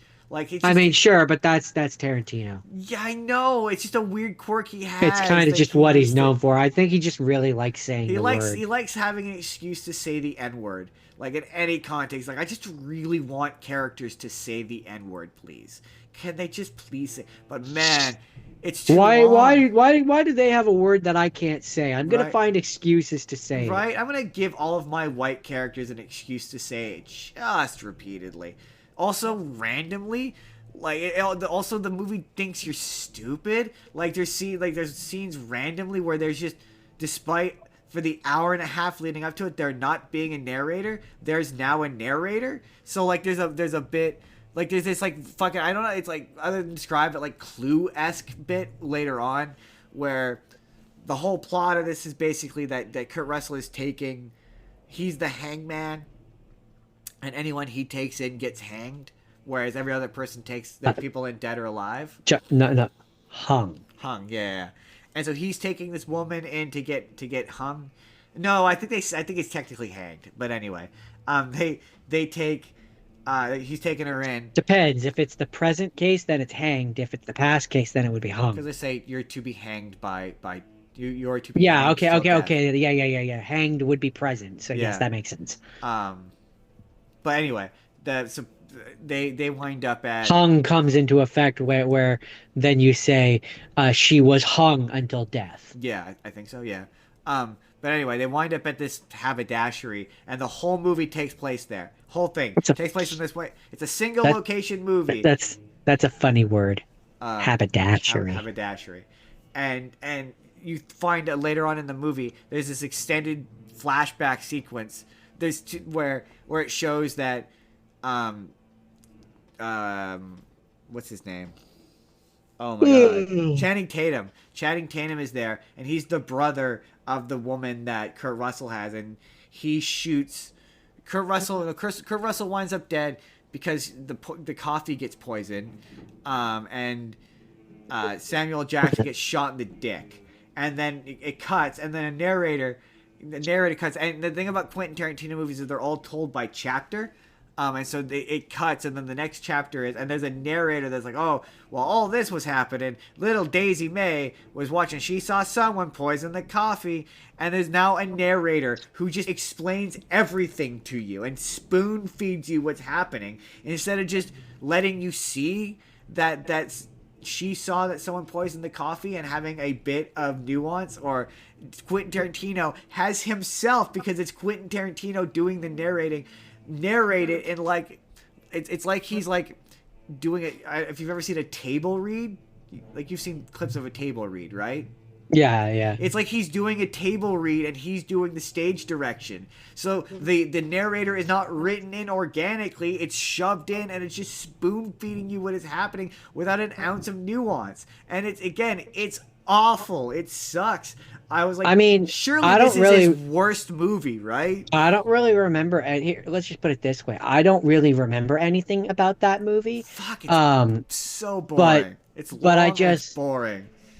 which to me just really says that Tarantino's better cowboy style movie was Django Unchained, I because that love movie Django. that movie is just I, fucking amazing. I went. This is his worst movie, right? Like, yeah, there's so many contemporary. I remember when we weren't, but I remember saying when I saw it when it came out that it was too long and I hated it, and it would be significant. It would be a significantly better movie if it were 30 minutes shorter, which you could absolutely fucking do. You could cut this movie down by 30 minutes easy, then it'd be a better movie. If it was like 205, it would be a way better movie, and I would probably like this better. But it's so long and so far, and I hated it. I fucking hated it. And I went, surely this is Tarantino's worst movie. And I Googled it, and I went, is this Tarantino's worst movie? And Google consensus yields no, his worst movie is Death Proof. So I've never seen it. I've never seen it, but I know of it because it's part of. We're gonna come back to this later today, in fact, but it's part of a double feature that they put in the theater. It's called Grindhouse, and he did. I believe he did Death Proof, and Robert Rodriguez did Planet Terror, and it was one thing. You went and you watched it. You watched both movies, and it was a double feature. And I regret, because I worked at the theater when it was in theaters, and I regret not watching it. But apparently that's his worst movie, which yields me to, or not yields, but which leads me to, I should say, we're going to pick a director next season when we come back. And I'm going to do Quentin Tarantino. Because I need to watch that. And there's only 2 Quentin Tarantino movies I haven't seen yet, and that's Jackie Brown and Planet Terror. Not Planet Terror, Death Proof. So, I'm gonna pick a director, and I'm gonna do Quentin Tarantino. But I was like, but I already have the next 3 episodes booked, so it's gonna have to wait till we get back, and after Japan. So, yeah, that is the Hateful Eight, and I fucking hated it. All right. So you would say that the Hateful Eight filled you with hate. I was very hateful by the end of it. Yeah, I was like, oh, it was an absolute fucking slog. All right. Well, I enjoyed this next one. It was Daddy Daycare. It was, it was an Eddie Murphy movie. It has the uncle from Wizard of Waverly Place in it. Jeff Garlin. The uncle from Wizards of Waverly Place in it. Who is played by actor Jeff Garlin, who apparently sucks, but that's neither here nor there. I mean, we're not here to, that's not what we do here. That's not what we do. We judge in silence. Aggressively, but very passively. Very passive aggressively. Yeah. No, I like this movie. It's a very basic movie, early 2003 family style movie. Oh, absolutely. It's the. I mean, to be fair, it's not the '90s, so it's kind of the tail end of Bad Dad. He's a bad dad movie. Busy Dad, but yeah. yes. Yeah.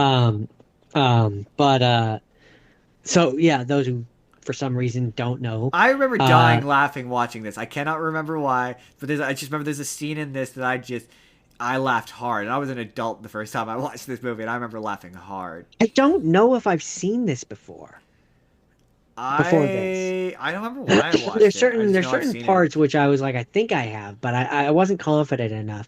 But this was actually uh the director, I believe. Yeah, the director, Steve Carr.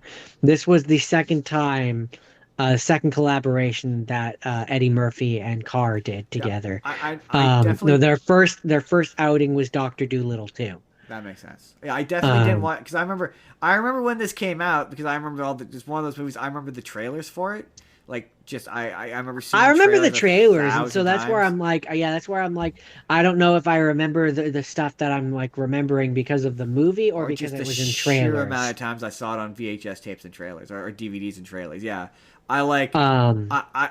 I remember like that's sort of in that period where I kind of fell out with movies like that. So I remember not really being my thing when it came out because you said 2003, right? yeah, I was 13. 2003, yeah. Yeah, I was not into that at the time. The first time I watched this, I very much remember being an adult, like watching it the first time. Um, but yeah, no. So basically, two dads, they are laid off from their work. They Yes, can't they seem are. to manage to find jobs, and so then they have the brilliant idea because there's only one daycare in their area. What So if we they're like, did well, we could childcare? we could do that. I mean, it's just looking after kids. How hard could it be? Turns out very difficult. Very difficult.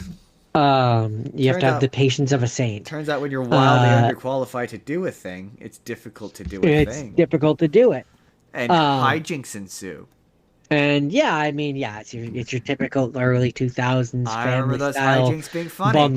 bumbling dad style movie, and it's fun. It's fun. Eddie It's Murphy funny. movies are really hit and miss for me, and this definitely hits for me. Yeah, This is one of those ones where I I don't would. know what it is. It's like I was watching a video about Doctor Doolittle this morning, and it was like, man, the Eddie Murphy movie's better. I rarely say that. There's a lot of Eddie Murphy movies I cannot stand, but like I don't care for I Beverly Hills Cop. find Don't care for it. I find for me, I tend to like Eddie Murphy most in those family style movies. Yeah, a little bit. Yeah, yeah. When he's kind of forced to be a little more Like restrained. or like the Nutty Professor. I just don't really care for the Nutty Professor. I've never watched that one. Really? Are you I sure? don't know. No, if I have no memory of it. Oh, It's one well, I'm aware of, but I've never. I could believe I watched that solo. I've seen both of them, and they're both not very good. I can't. I don't like either of those movies. Um, but so. Oh, I didn't realize there was two of them. Yes, the second Um, one, the Eddie Murphy character is played no, by. I mean there's two sequels. Yeah, I know that the second one, that Cuba Gooding Jr. plays the Eddie Murphy character. Eddie Murphy is not in the second one. The second one's called Daddy Day Camp, and he's not in it. Unless it's not in the third one's Daddy Day Camp, but one of them is Daddy Day Camp, and yeah, Cuba Gooding Jr. is the Eddie Murphy character. Which is why I've never watched it. Because I'm like, without Eddie Murphy, what is the point? I think Jeff Garland's in the second one, So but I definitely know Eddie there's Murphy is not. there's the one that I watched, which is Daddy Daycare. Then there's Daddy Day Camp, Yeah, that's the and second then one. there's Granddaddy Daycare. All right. I'm guessing the connection to the first one is even looser, and Eddie Murphy is also not in it. And interestingly, the second one is directed by Fred Savage. Really? All right. Yeah.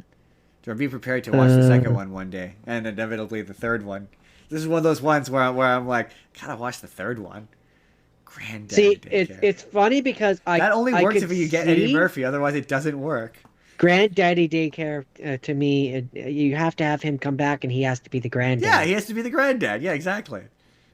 Like But I if you don't. did, that's a great premise for a third movie. Like well, like in terms of way too late sequels, that's a great idea. But you need Eddie Murphy for it to work. Otherwise, it doesn't work. Or I guess maybe Cuba Gooding Jr. And that's only if the second one did really well and people forget or people remember that he was in it. I think in the grandpa role is Danny Trejo.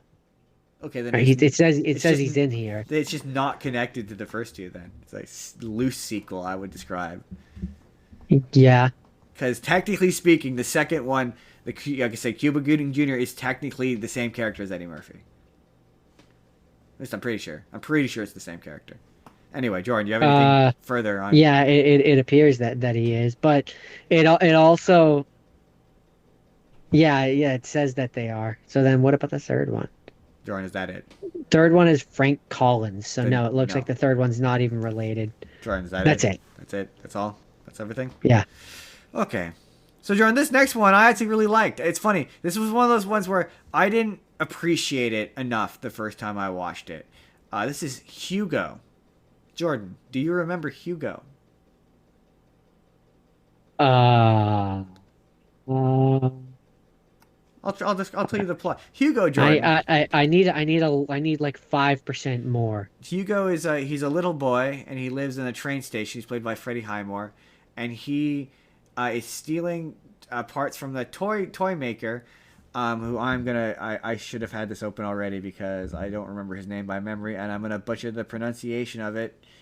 I'm sorry, but he's stealing from this Frenchman, Uncle or Papa Georges is what they call him, and This doesn't sound familiar in any way. he living and he's repairing the clocks because his uncle his dad and his mom died and he's an orphan. He was living with his uncle, but his uncle has disappeared and he's just continued maintaining the clocks. It's got Sacha Baron Cohen is the inspector, the train station's inspector, and it turns out that that the guy he's been stealing toy parts from, played by what's his name, Ben Kingsley, is the filmmaker Georges Millet, who is responsible for A Trip to the Moon. This came out in 2011, so I'm not surprised that you don't remember watching it. I've seen this movie now 3 times. I watched it once with a friend and once with you. We watched it because it was whimsical and in 3D, and the trailer. This was one we watched off of the back of the trailer, and the trailer basically, because part of the plot is he has a little automaton, like a little robot that he's repairing, and the trailer made it look like the movie was about he fixes the automaton and the automaton comes to life and it's about a magical robot movie. That's what the trailer made it look like, and so that's why we went to see it. And it turned out that it was about, and I think you didn't really dig this, but it was about the filmmaker Georges Millet, who absolute pioneer of filmmaking.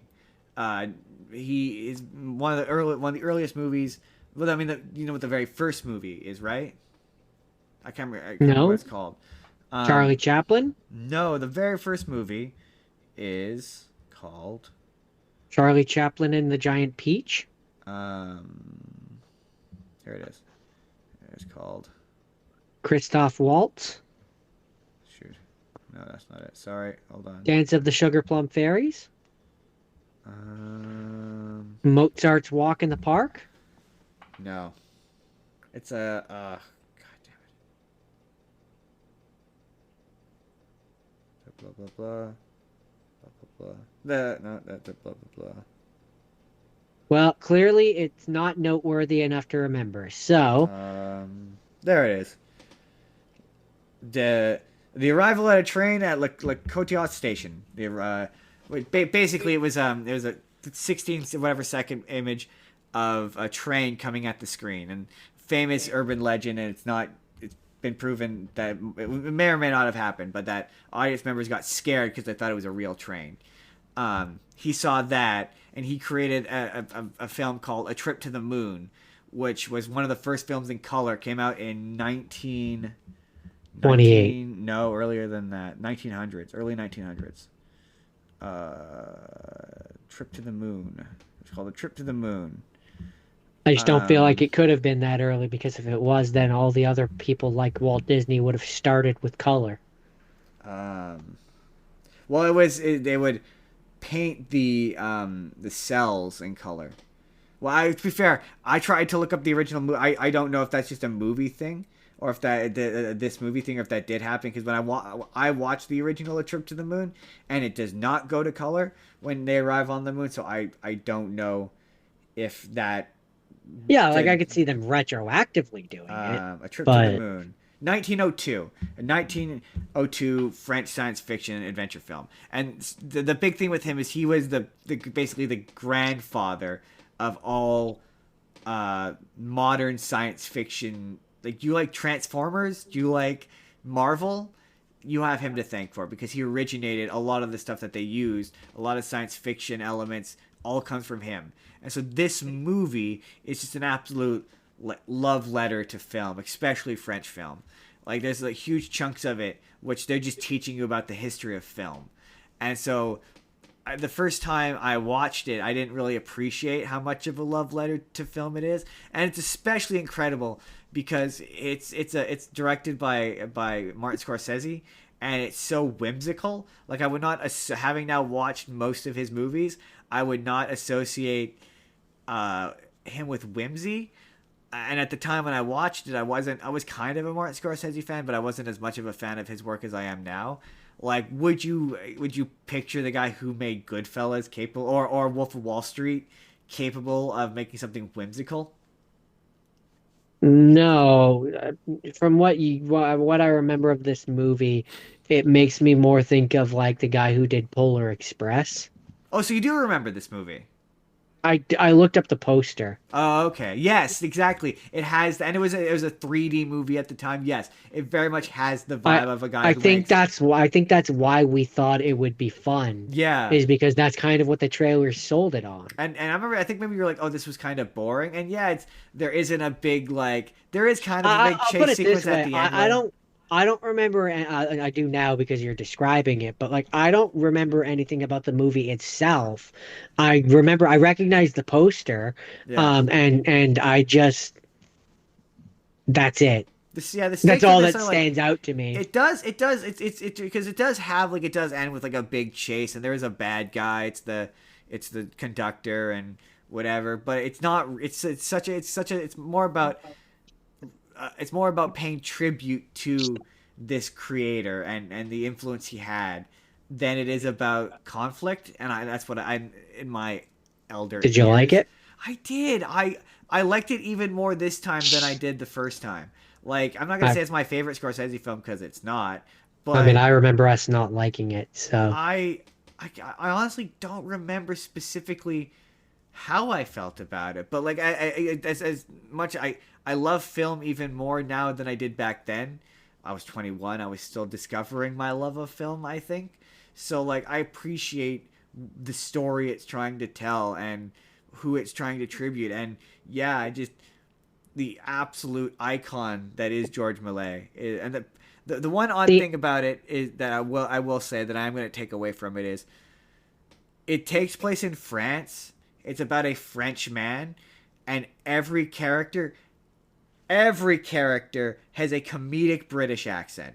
Like, the Chloe Grace Moretz is in this, and the direction she's been given in this movie is Emma Watson from Harry Potter, because that's what her character is. It's Hermione. Like, that's what the accent is, um and she's an American actor. It's really distracting how all of these characters. She's going Papa George, and she's doing this like French accent with a British accent, and it's terrible. And you're like, why is everyone British in this French train station? Um, I do have to contend with one thing though. You said that you love movies more now or whatever. For myself, anyways, I don't think that I would say that. I would say I like them differently. I appreciate them now. I appreciate them. I like them differently I like them in a different more way more because academically. I have always loved movies. You sat me down in front of a movie screen as a kid and I was content as can be. Yeah, I like it in a different I way now. appreciate the art form. That's how That's I what I would. said. I Yeah, like it in a different way now. that's how I would put it. But the other interesting thing about this movie is a lot of the historical details about the man's life, like, are accurate. Like, he did work in a train station as a toy seller. A lot of his films, like, he made over 500 films, and a lot of them got melted down to be used for celluloid to be used in the war. So a lot of them got destroyed. That fun fact that happened with Doctor Who. If you ever hear that Doctor Who, a lot of the first Doctor stories got destroyed. It's because a lot of film got melted down into celluloid to be used for the war. So a lot of film from back then is just gone. There's a character in this who I absolutely love. It's the guy who played in Men in Black 3. He's Griff, the alien who can see. Oh, Yeah, Griff. Yeah, yeah, yeah, yeah, yeah. yeah. Griffin. Sorry, he's Griffin. He's in Sorry, took my brain a second to he's get there. he's in this as the president of the film society that is absolutely like in love with George's work. He is infectious. He's got this smile and this charisma that you're like, I wasn't a fan of George Millet before this movie, but I am now because of him. But yeah, it's just it just was an absolutely delightful movie that it got a lot of credit when it came out, but I think people have forgotten how good it is because it's really quite good. Called the anti Martin Scorsese movie, almost. Okay, is that all you have to say? I do, yeah. That was Hugo. Okay. So, uh, my next one came out in 2015. It's called Daddy's Home. Daddy's Home. Daddy's home. And My favorite part was when you were watching it and you were like, I think this is bad. I'm pretty sure this is bad, but just the lack of conviction was really funny. Like, I think it's bad. I didn't like it. I cannot confirm that it is bad, but it might be bad. It feels bad. I think it's bad. I feel bad when I watch it. Well, it's just okay. Okay. Your enjoyment of this movie is entirely dependent on how funny you think the joke Will Ferrell is lame and weak and pathetic beside Mark Wahlberg. Wow, you've had a PG way to say it. Nice. Um, How is he gonna do this PG? That's gonna be a fun dance to watch. um, but like, do you find that joke funny? Because that's what this movie is in its entirety. Look, Everything in this movie is Mark Wahlberg. The joke is supposed to be Mark Wahlberg is the helicopter dad, the whirlwind I dad. know. Will Ferrell has to in, learn to be more confident and less lame, and Mark Wahlberg has to learn to be a little lame. Yeah. That's so. Do you find that Jordan? funny? It's about two men platonically falling in love. Platonically, Jordan. It's about bros becoming bros. Sure, we'll go with that. And allegedly, the second one's actually kind of funny. I don't. Maybe because at the end of this, I could see how. Okay, here's what I'll say. The end of this one sets up the next one because now Mark Wahlberg has moved into town with his new wife, and so now Linda Cardellini is like nice. feeling. I have the names right here. Is feeling self-conscious about the new wife, and Mark Wahlberg now has to deal with her ex-husband, and he's the stepdad, and her ex-husband in this movie anyway. I'm assuming they stick with it. Is John Cena? I mean, how would you know? What do you mean? How would you know it's John Cena? Because the character shows up at the end of the movie. I know, but you can't see him. Oh, dang! Da, da, da, da. Gotcha. I got him. He Um, didn't see it coming. He didn't see it coming. The best part was the dumb look on his face when he didn't see it coming. Kind of like how you can't see John Cena. Oh, he did it twice. He did it twice. Two in a row. Two in a row. And so I could see how. Wait, does he actually show up at the end of this? He does, yeah. Oh, interesting. I don't remember this. See, I know I've seen this movie. I know I have. I did not remember him being in this one. It's like the last 5-10 minutes. Yeah, I did not remember that. I knew he was Where in the second one. they have the monologue of like where they're at, the new status quo, that kind of thing. I've never. I knew he was in the second one. I've never seen that one. But It might have been a mid-credit scene. that's funny. So like I could see how in the second one it would be less tiresome if Mark Wahlberg is the new Will Ferrell, And because he's like lame.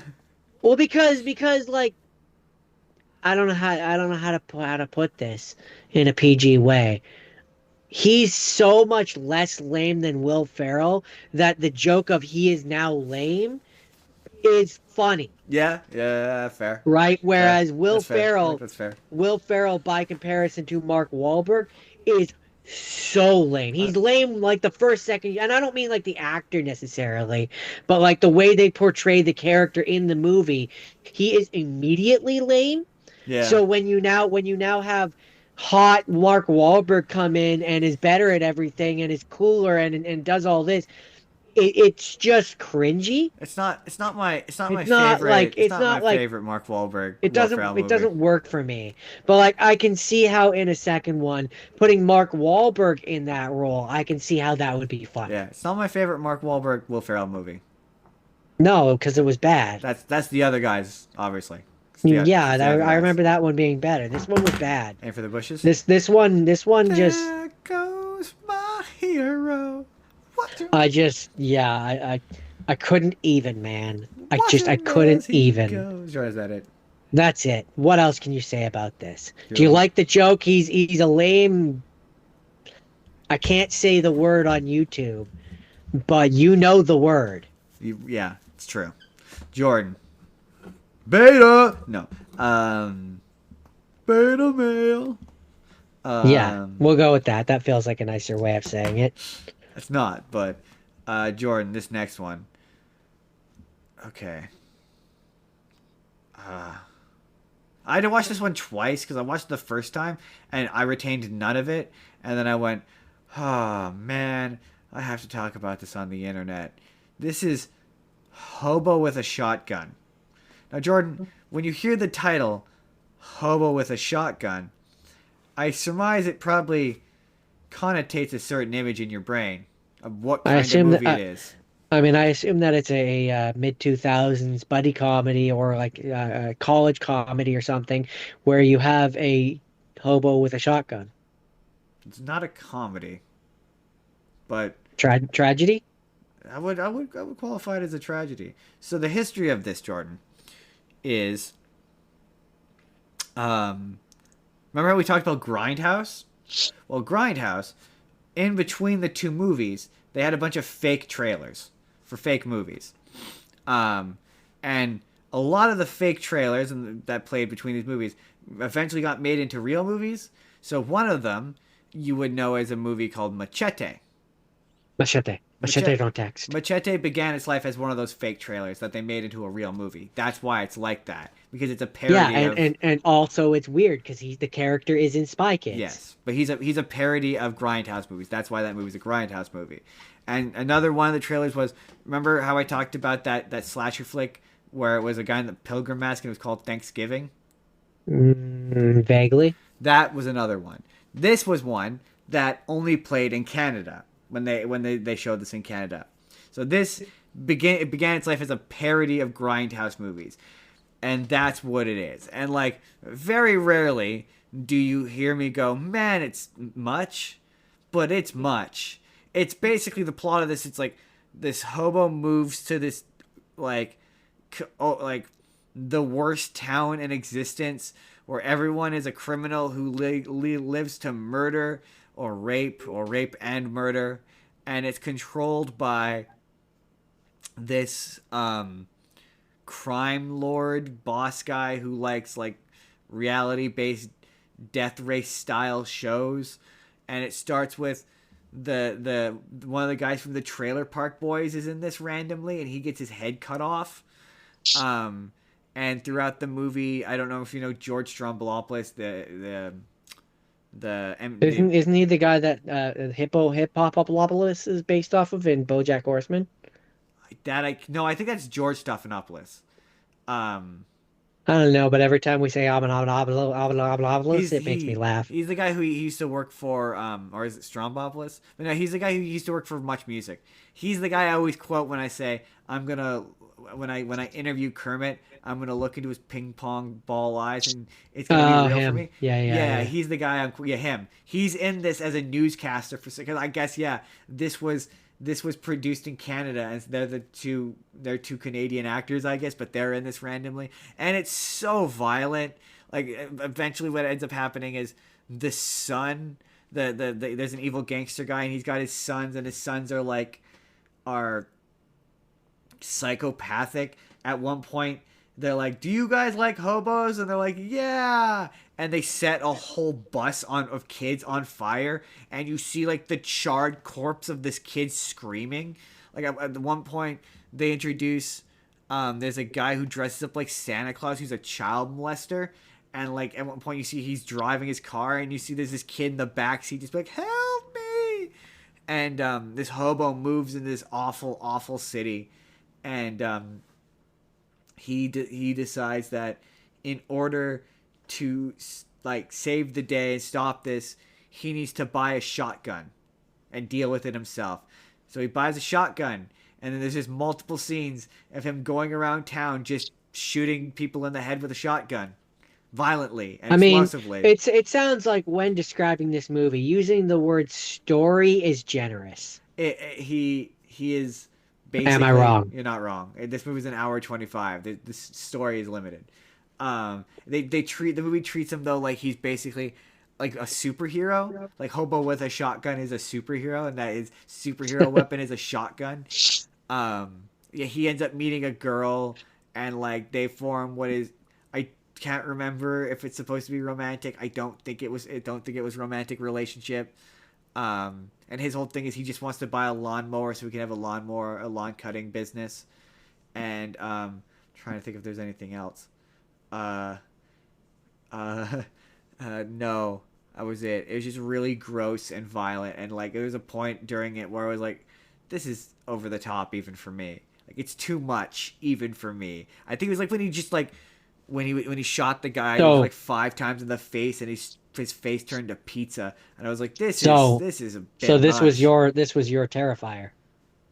Not really, because I don't know. I guess maybe it definitely was But like you said it crossed the line and it was too much for you. a little bit, Then yeah. then it was your But it Terrifier. doesn't off put me from movies like that. I don't think. I don't know. Yeah, I guess maybe it was my Terrifier. I guess maybe. Yeah, it just was like, ugh, this is just unpleasant and grimy, and like all the characters are awful, even the good guys. But to be fair, it's meant to be a parody of exploitation films, and exploitation films, as someone who has seen a couple of them, suck and are awful and give you that feeling and are meant to be grimy and gross and awful. So like this is making fun of that, so it's over the top on purpose, so like it's intentionally this way, so it's effective. And maybe because I made myself watch it twice within a couple of days, and then I'm particularly like, "Oh, I hated this." But anyway, that's Hobo with a shotgun. Hobo shotgun. So With okay, in 2008, oh, oh, what's happening? I bumped the cord. Test. Okay, it's good. Seems to be back. In 2008, uh, we had a slew of dystopian type movies, where we saw a potentially grim future. There was The Gamer, which I think had Gerard Butler. it's true. Or this week, we have Oblivion. Death Race, Oh yes, yeah. um, which, I mean, have you ever seen a Jason Statham film? Because God, this is just such a Jason Statham film. this is absolutely a mid to late 2000s Jason Statham film. You Not know, it's right up the there with driving's not very well shot. It's it's right up there claustrophobic. with Cranked. You know, it's No, I think Crank's I think Crank. I no, I just think. mean in terms of style. Oh, I mean, yeah, this is way more frenetic. I just remember the car driving bits being bad and not being very well shot, and everything being shaking, and you couldn't see shit. Yeah, you know, I mean, it's a very basic film. I Although I remember do as think a it's funny. lover of I do think it's funny that it's supposed to take place in 2012. that is funny. I just remember as a lover of Death Race 2000 that this was disappointing.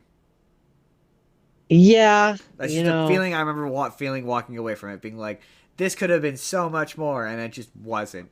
because you were like, oh yeah, this is the Um, 2008 version of Death Race. I'm expecting blood. I'm expecting guts. I'm expecting violence and carnage, and there just wasn't. It's like all the car racing sequences look like shit.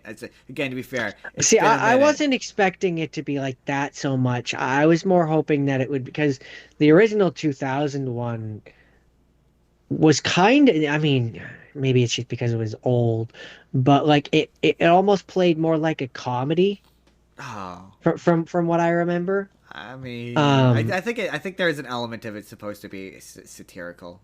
I think from um, what I can recall. and so like this God, I one can have to comes do Death out. Race 2000. Yeah, I'm gonna have to go back and rewatch that, the original one. But apparently the director, I think it is, on the DVD commentary, because a lot of people were treating this like it was a sequel to Death Race 2000. Like that's what the I thought the media and the idea was it reviewers was and supposed stuff. to be a prequel. That's what the director said. Yeah, yeah, Is that was how I read seeing it. it as more of a Yeah, prequel. it's supposed to be what leads Um, to the big worldwide version that exists in Death Race 2000. This is the predecessor to that, and then they eventually do um, sequels to this that are prequels to this to how it got. There's one that's like the first one in the prison, but the prison's like the test case for it or whatever. That's the idea. Yeah, I don't know how you would think that's a um, sequel. it's just what everybody thought that it was They were supposed to be. wrong. Yeah, I never thought it was a Um, sequel. and then an interesting thing that I learned, which I can't imagine that they are any better than this one, but there was three direct-to-video films Yeah, I do. of sequels: Death Race 2, Death Race 3, Inferno, and Death Race Beyond Anarchy. Yeah, no, that I knew. But yeah, it's this is definitely just one of those early 2000s. It's exactly what you think it is. Pretty much, Kind yeah. of movies. It's exactly what you think it is. That's what Um I remember. for better or worse. Uh Yeah, for movies like this, I'm always like they need to be more violent. Like I know it can complete counter what I said, but like, yeah, I'm always like, yeah, there's a certain level of like I we think need a bit there's more cartoonish violence in I this. think it depends on the style. Like for me, cartoonish violence, I would agree. Yeah. Where like this should feel like a more mature this is just the first thing that comes to my mind, but like in terms of movies, comparison wise, if there was the live action Speed Racer movie, then this should be the mature version of that. And it just doesn't feel like it. It's true. It's true. If you know what I'm like, you get what I'm saying? I do. Like, I do get what there you're saying. needs to be like more car crushing, more like saw I blades, want carnage. more. I want to see guys get sawed in half. I want to see Yeah. blood and guts. Like really, the character, like the Jason Statham character that the story is about in this movie should matter less. Right? Like it's focusing, ironically, in for this sort of movie, it's focusing on him too Well, much, because it's on supposed to his be story too It's much. supposed to be an origin for the identity of Frankenstein, the guy who wears the Well, the mask. Frankenstein already exists. He is not the first Frankenstein. Yeah, but I mean, this is supposed to be an origin for the identity of Frankenstein, Okay. as he is in Death Race 2000. That's again what makes it a prequel. But I'm saying it needs to not do that and focus less on him and more on the death race. Nobody cares. Nobody cares. The thing is that in order for a prequel to work and for you to care about the character, you need to have a movie where you don't know anything about the character first. I mean, this is true. This is true. Anyways, that's Death Race 2008. Death Race 2008. Oops, I didn't mean to do that. My next one, Jordan. We talked about this one before, and I don't want to. I don't want to give too much away on this next one because I feel like Jordan wants to watch it as well, and he needs to experience it without me giving away. So this is what I will say, and this How is about a name of the movie first? this is Hoodwinked 2. Oh, Second dang. The second first one Hoodwinked. was almost perfect cinema. I mean, it was not almost perfect cinema. I mean, in a bad way, like In a bad way. ironic way. This movie was incredible because so the first one performed quite well. It was It performed well enough that they made a sequel. The Is the sequel, animation better? no. If anything, it looks worse, which is That's incredible because it has double the budget of the first one. then where is it Double, go? Is it going? Does it have more double. famous voice It has a actors ton or? more famous voice actors. My Okay, best that's where the budget's going. my best guess. Anne Hathaway's out. Um, or I forget who. Jim Belushi. Jim Belushi's out. Martin Short is now in. And um, Hayden Panettiere is Red Riding Hood, and it somehow looks cheaper. It's bizarre. It's truly bizarre. Um, Sorry, I'm hearing an echo in my cans here, and I just want to make sure that my hold on, hold on. Sorry, which is I. Okay, sorry. I'm hearing echoes, and I'm getting paranoid. Anyway, Echo, echo, echo. um, it looks like shit. It somehow looks cheaper. There's points where the characters like it kind of the lip sync and the lip flaps look like Sonic from Sonic Adventure. Oh, that's bad then. That's how bad it looks. There's straight up times where the audio, I don't know if it's like when they animated it to a different take, and then when they did the final edit, they chose a different take. But there's times where straight up lip flaps don't match what they're saying. Um, the animation is even more stiff. The plot feels like it's a sequel to a movie we never saw.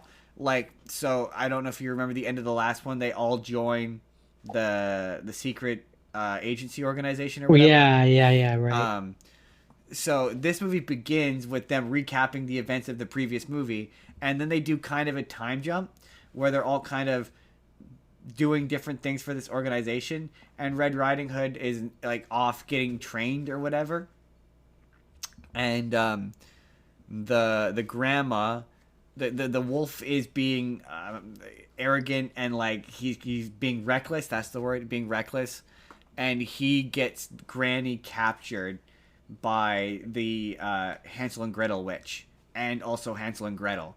So the wolf has to go get Red Riding Hood, and it's about them having to learn to work together.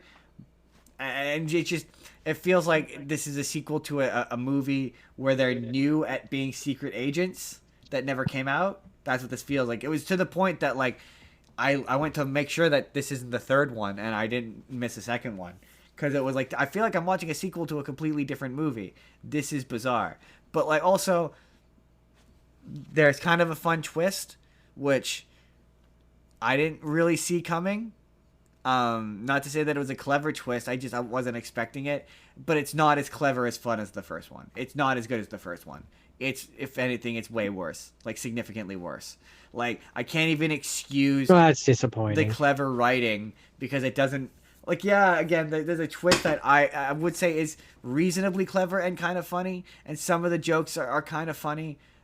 Patrick Warburton is still having a ton of fun in this movie for some reason. But overall, it's significantly worse than the first one, by like a lot. And yeah, I think that's it. That's it because I don't want to give away. I'm not going to give away the twist because we'll leave it for when Jordan inevitably does it for something. But bad, definitely bad. Disappointing. I was disappointed by how not good it was. I wanted to be like just like the first one. The animation is bad, but at least the story is good. This one, the story wasn't even good. Like it really wants to. There's a lot of like, it wants to do that thing Shrek does. It wants to be Shrek. Is the best way I can describe it. Where, like it'll introduce like what is supposed to be a fairy tale creature character that you're supposed to recognize from a fairy tale or like But they're just off or they're different. off and They're generic that you don't pick up on the fact that they're supposed to be a character from a nursery rhyme or a fable or whatever that you're supposed to recognize. Like it's not, they're not creative. It's lazy and yeah, bad. And the animation is bad. Bad movie, disappointingly bad movie, and bombed horribly bombed because it looks ugly. That's it. That's Hoodwinked 2. Second Hoodwinked. Not as good as the first Hoodwinked. okay. So, um, my last rapid fire is going to be really rapid because it didn't stick with me. Mm, Is the nicest way I can put it. that makes sense. Um, That happens sometimes, doesn't it? it was also just one of those movies where it really, really has driven home for me the fact that I think I just don't like heist movies. You and Dan Harmon don't like heist Just, movies. just full stop. I just, I think I just don't like heist because I've never seen one I liked. No, that's not true. past couple times I've talked about ones on here. I think I've hated them every time. The only heist Um, movie that I can actively think that I like is Inception. yeah, yeah. Or there's ones where it's like I don't mind them, but those are usually like they're comedy It tends versions. to be characters. I know what you mean. It tends to be characters standing around a lot, talking about what they're gonna do, and Yeah, taking a really long time to do it. yeah. Which works for me if it's done in a comedic fashion. Like there's the one where Ben Stiller and a bunch of people are going to be stealing from this rich dick at the top of the penthouse or whatever. Yeah, That's Money a Tower, comedy. whatever. Yeah, Money Heist or Tower Heist or whatever. That's a comedy and it works for me better there because it's making fun of a lot of the things that heist movies do. Yeah, exactly, Um, exactly. but like when a heist movie is like a heist movie in earnest, it's just really boring. I've never Like encountered one that just really did it for really, me. really boring. So I've buried the lead extremely deep. This is Den of Thieves. Um, it has Gerard Butler and a bunch of other people, Jerry Butter. but Gerard Butler. So okay, this is where it's interesting because I'm reading the description here, and I'm like, I might have missed the entire point of certain characters. So what it says here is um, a Los Angeles County Sheriff's Department deputy gang looked to stop a crew of thieves consisting of ex-MARSOC Marines that are planning to rob the Federal Reserve in Los Angeles. So I'm thinking now that Gerard Butler must have been one of those because I know he's a cop. But You're a like, cop. You like have to tell me if you're a cop. he For the seemed to rules. be like a dirty cop, or at least that's what I I thought he mean, was, if he's doing a because heist, it seemed well, it seemed like he was helping the heist people, but now I'm not so sure because I don't remember enough of the movie to remember if that's accurate. Um, but well, I'm gonna assume that if he's doing a heist and he's saying he's a cop, then he's a dirty cop. yeah, I don't I'd have to go back and rewatch it, and I almost did, but I just couldn't do that to myself. Um, That's fair. yeah, I didn't care for this one so much. There's a sequel, so it must have been liked enough. Yeah, but no, it didn't even really do that well. Had a budget of 30, I don't usually do this, but 30 million and box office of 80.5 million. Must So it have didn't been even, cheap to produce then. yeah, I don't get it, man. Um, I don't understand. that's really all I have to say about this one. That's all I have to say about that one. All right. All right. Okay.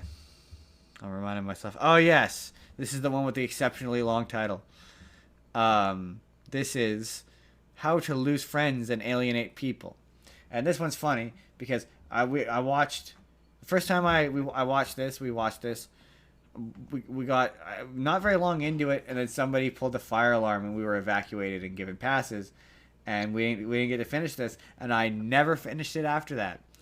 And I recognize the name. I don't know because I think there's a quest in World of Warcraft that has a similar name. It's also based off of quite a famous book, and the basic plot of it is it's about Star Simon Pegg, and he works for a I don't they have a particular name for it in the movie, but I don't even know how to characterize it. But like some akin to like a snark magazine, where it's like a comedy magazine.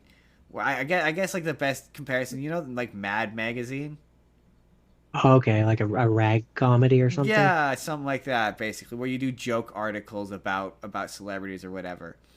Um, he gets hired on at, and I don't know if this is a real magazine or not, but Sharp's magazine, which is like a high end, famous people celebrity magazine, um, and which is run by Jeff Bridges, who in this movie is effectively, oh, you won't know who he is, but he's effectively Richard Branson, just like a rich, out of touch, like magazine owner who's incredibly wealthy, and he says obnoxious things like, "I would burn the whole thing down to the ground if I had to." And I always hate it when fucking rich people say that. It's like, "Oh, I hate being rich. It's such a burden being rich." Like, fuck you. All he does is smoke It cigarettes the whole movie. is it is it Sharps or Sharp? Shar with a P. But no S. Sharp, Sharps. so with an S. Yeah, I think so. If I remember. Cause the reason why I ask is I went and I typed in Sharp magazine, and there is a Sharp magazine. And I'm pretty sure it's Sharps with an S, but I don't remember. Anyway, so he winds up working for this magazine, and like initially he doesn't fit in because he's Simon Pegg, so he's like a snarky asshole, kind of quick witted, and he keeps getting into trouble. Like at one point, he really wants to have sex with Megan Fox, who's in this as like a up and coming, starting to become famous person, who is about to make it big by starring in a biopic about young Mother Teresa, about how young Mother Teresa initially, before she became Mother Teresa, was in love, and it's like really, it's sort of like in terms of the joke, it's kind of like, you remember in Tropic Thunder, where they had the fake trailer where it's Tobey Maguire and Jake Gyllenhaal and the monks or whatever. Yes. It's kind of like that kind of tone of seriousness, where it's a parody of a serious movie, and so he, um, initially at the same time, there's a up and coming director who's like an absolute pretentious dickhole. Like that's his whole bit. He's pretentious and untalented, but everyone thinks he's talented, so they're all like flattering him or whatever. But um, Simon Pegg just thinks he's a pretentious douche, and so Simon Pegg initially wants to write like a scathing article about him where he calls him a hack, basically. And Jeff Bridges kills the story, and the director's publicist is like, "Oh, if you want to write, then you'll write flattering articles that I will approve of," basically. And throughout the movie, he's pursuing Kirsten Dunst, who's in this. She's the love interest. And long story short, she's the other woman in a relationship with one of his coworkers, and Simon Pegg and her are quite cute in this. I like their chemistry and I like their back and forth, and it was like, you know how with Ricky Gervais, I'm always like, he's an asshole and he's not very attractive, but he always gets exceedingly attractive women in his movies, and it feels like he's punching up. Yeah. Simon Pegg is kind of like that for me, where it's like, it's just like, he's just not very exceptionally handsome looking in my opinion. Ooh, that feels hurtful, but he's just not like a traditionally Hollywood handsome guy. But he's, I think what you're trying to say is he's just a little too British. yeah, I guess, yeah. But he in this is I'm is just I just pissed off an entire continent. he's charming in a way that's like, oh yeah, okay. He's charismatic in a way that I'm like, oh, I'm charmed by him. I'm like, and like he feels like in this, He's got the British charm. his arc feels natural for me in this, and it feels like Cheerio. where he's like, yeah, he starts off as an asshole and he becomes a nice guy over the course of the movie, and it's cliched, but I don't know, it's just something about the cliches worked for me. There's a bit early on though where he accidentally kills Megan Fox's dog. That's actually, it's supposed to be funny, but it's upsetting because that dog did not deserve that. Apollo didn't deserve that. That wasn't cool. It's not like it was a Chihuahua. Right? I was impressed with myself. I managed to not fall asleep watching this, and I thought for sure I was gonna. But no, I this was better than I was expecting, but still not good. This came out like 2011, I think.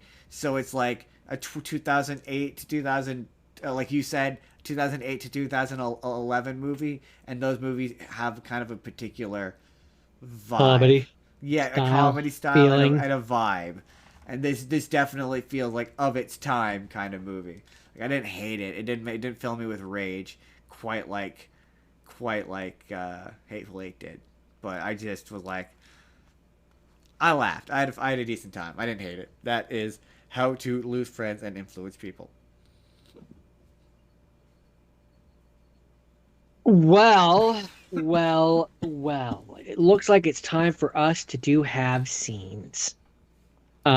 And so Look what we have we here.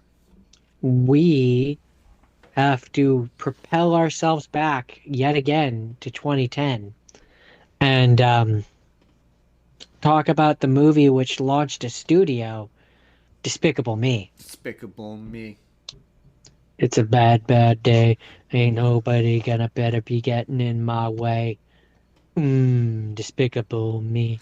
I like this movie. This I understand why this launched and became a worldwide sensation. I understand why the kids love the Minions. Um, I would have been content if there had been only one. it's really funny. It's definitely a movie that makes me go, I get it. Like no matter what you say to me, no matter what you say to me about that movie, about that franchise, about anything to do with it, I will respond with, I get it. I love those movies. I get it. I cannot stand those movies. I get it. Like I just get it. I get why anyone would feel I any. I understand. understand why you would find it irritating. I understand why you would think I like those movies. I think I they're understand funny. why the kids love it. I understand why it made a shit ton of money. It I get it it. rides the line like Merchandising, razor thin. merchandising like Oh, crazy. absolutely. I understand. It rides the line of like, depending on the person, it's either gonna push over to being annoying or not annoying. It's gonna, yeah, it's the correct level of like, it makes me laugh, but also I recognize it's dumb and like it's Yeah, like giving kids candy floss. Like there's nothing substantive about those movies. It's not teaching you anything new. It's not doing anything. It's not teaching kids to feel any sort of sense of empathy or like teaching them to have any emotional it's depth. It's fart jokes. it's It's dumb fart fun jokes, fart. He makes a fart gun. right? Like it's literally it's fart jokes. It's And fart that's jokes. fine. And that's That's fine. fine. Some it's not bad to have some movies like that every now I and think then. I think it's okay that they occasionally exist. Yeah, exactly.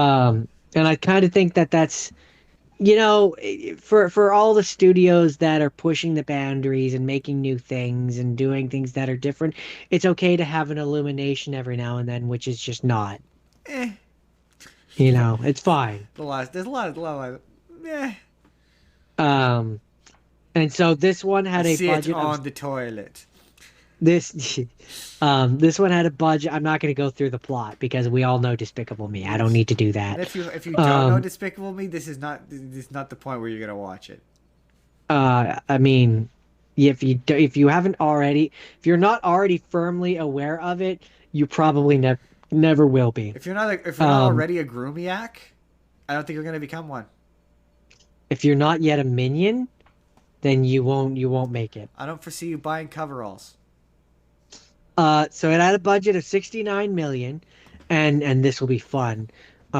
Keeping in mind that it's probably counting re-releases and things like that. But what do you think the Five box office? hundred million.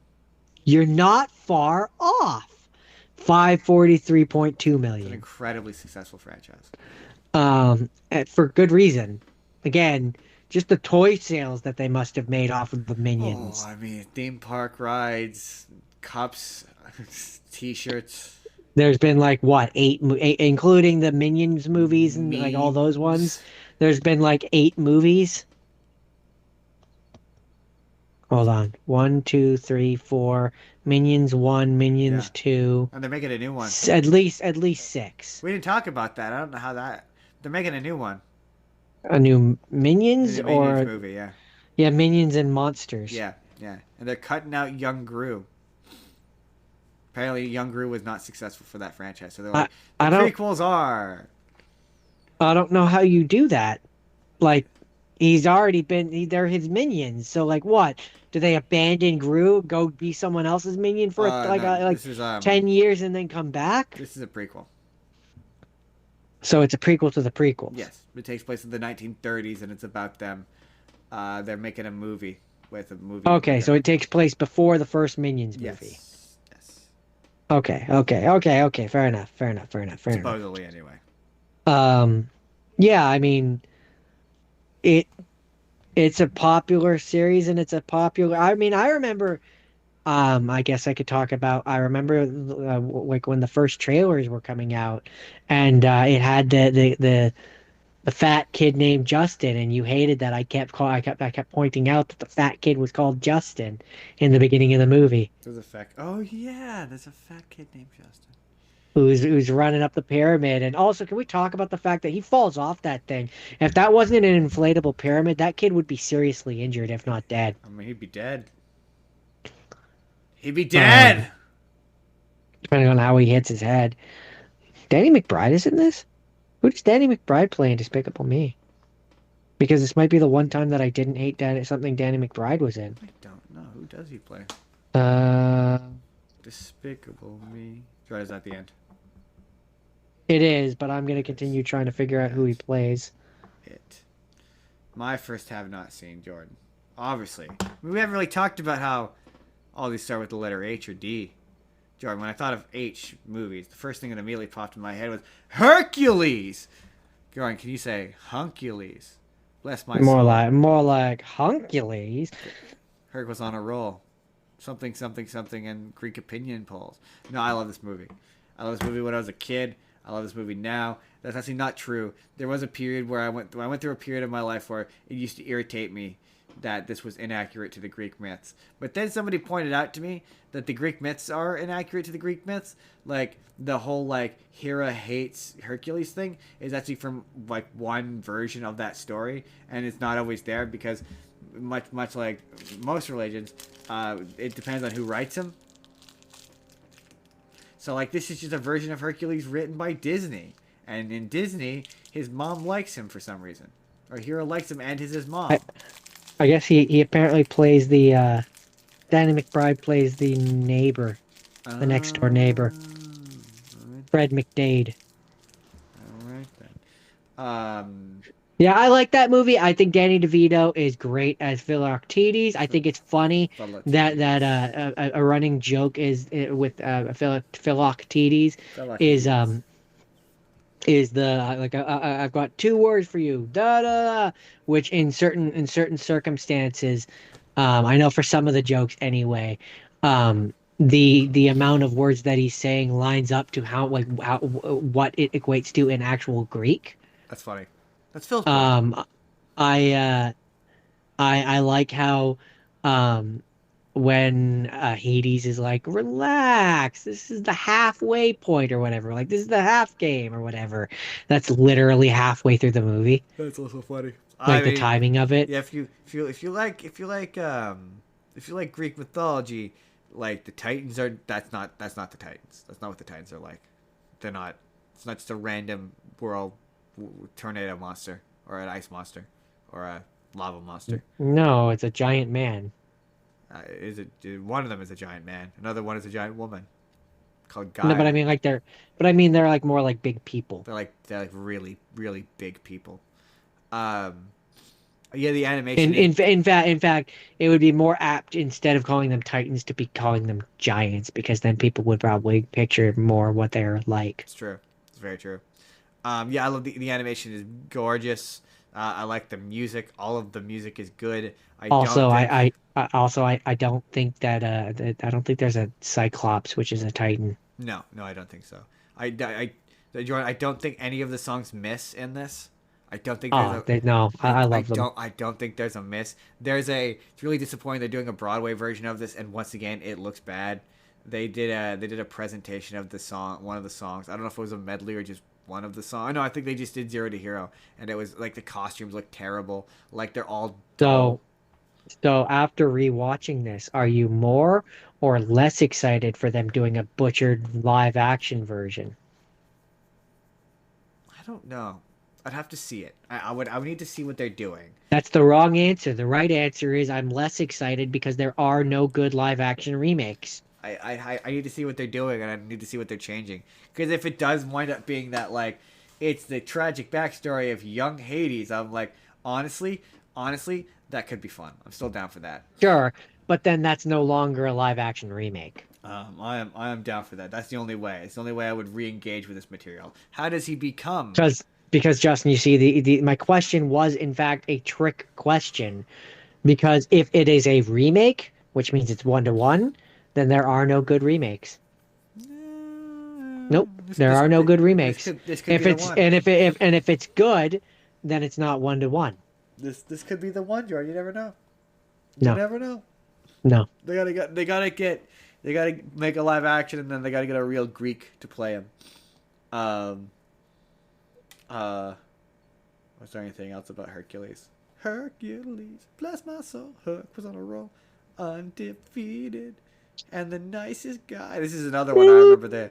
I remember the trailer on the Toy Story VHS tape for this, and I remember they once again for whatever this and Mulan.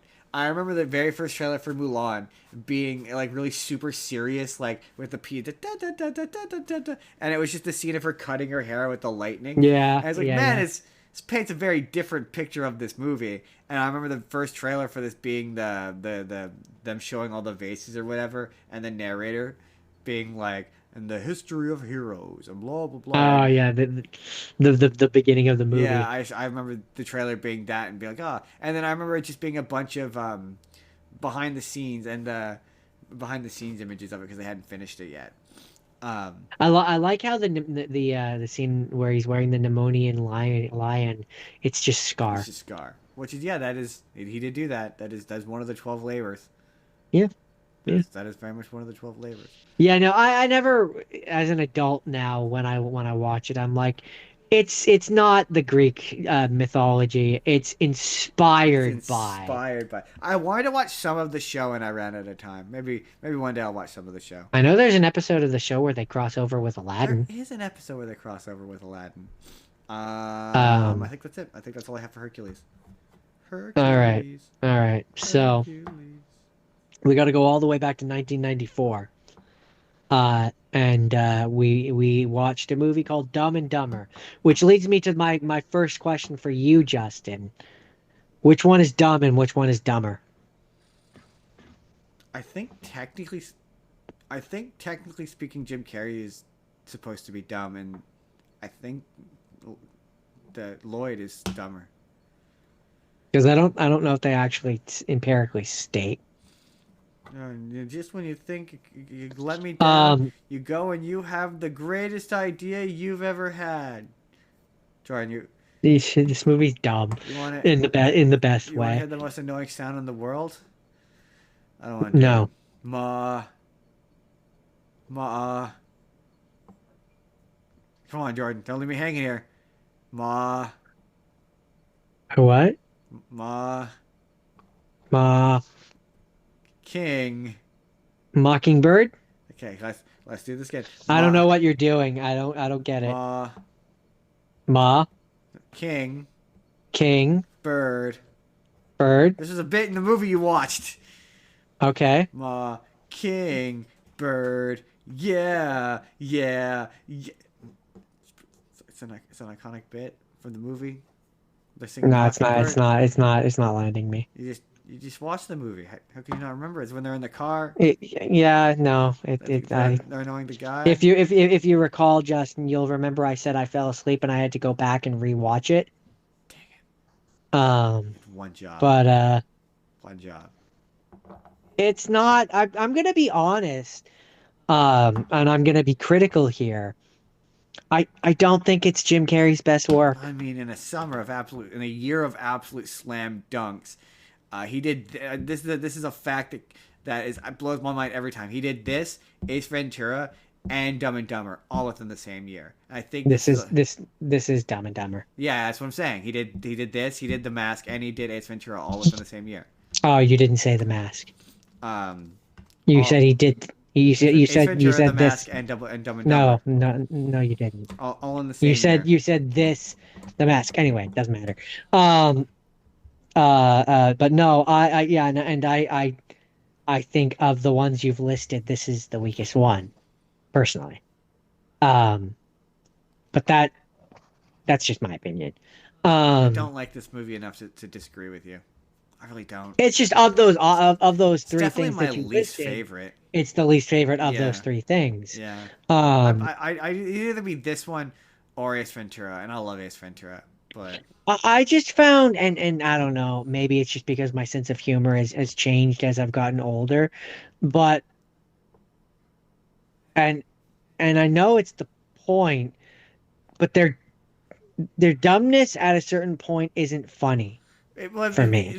for me, it's the same thing with Ace Ventura is like that, where you're like, how does this person function day to day without killing themselves, Yeah. drowning themselves, or like how are you still living? Because you're so. How did you progress past the point where your parents felt good about sending you out into the world when you're borderline unfunctional? The particular in this one, Yeah, like in this Ace one. Ventura is a lot like that way, where I'm like, how does Ace Ventura just go to the store and buy Yeah, food? but that one, at least, This is a that similar way for one. me. No, this one's worse I never because said at least in Ace Ventura, he's not an idiot. He's just insane. yeah, but So like I I never believe said he it could go was. I believe he could go to a store and functionally understand how money works to buy something. In this, they're I dumb. never said it was better. I just said it was similar. But that's what it was. It's just the characters where it's like, I don't understand how you function in the real world. I don't understand how you rented an apartment, let alone are behind on the rent. Like, how did you hornswoggle some guy into letting you live, like letting you rent from him, let alone are Yeah. unable to make payments? Although at the beginning of the movie, Lloyd does not Lloyd. They both have jobs. Like they're both Yeah, and so that's where that they somehow got hired at.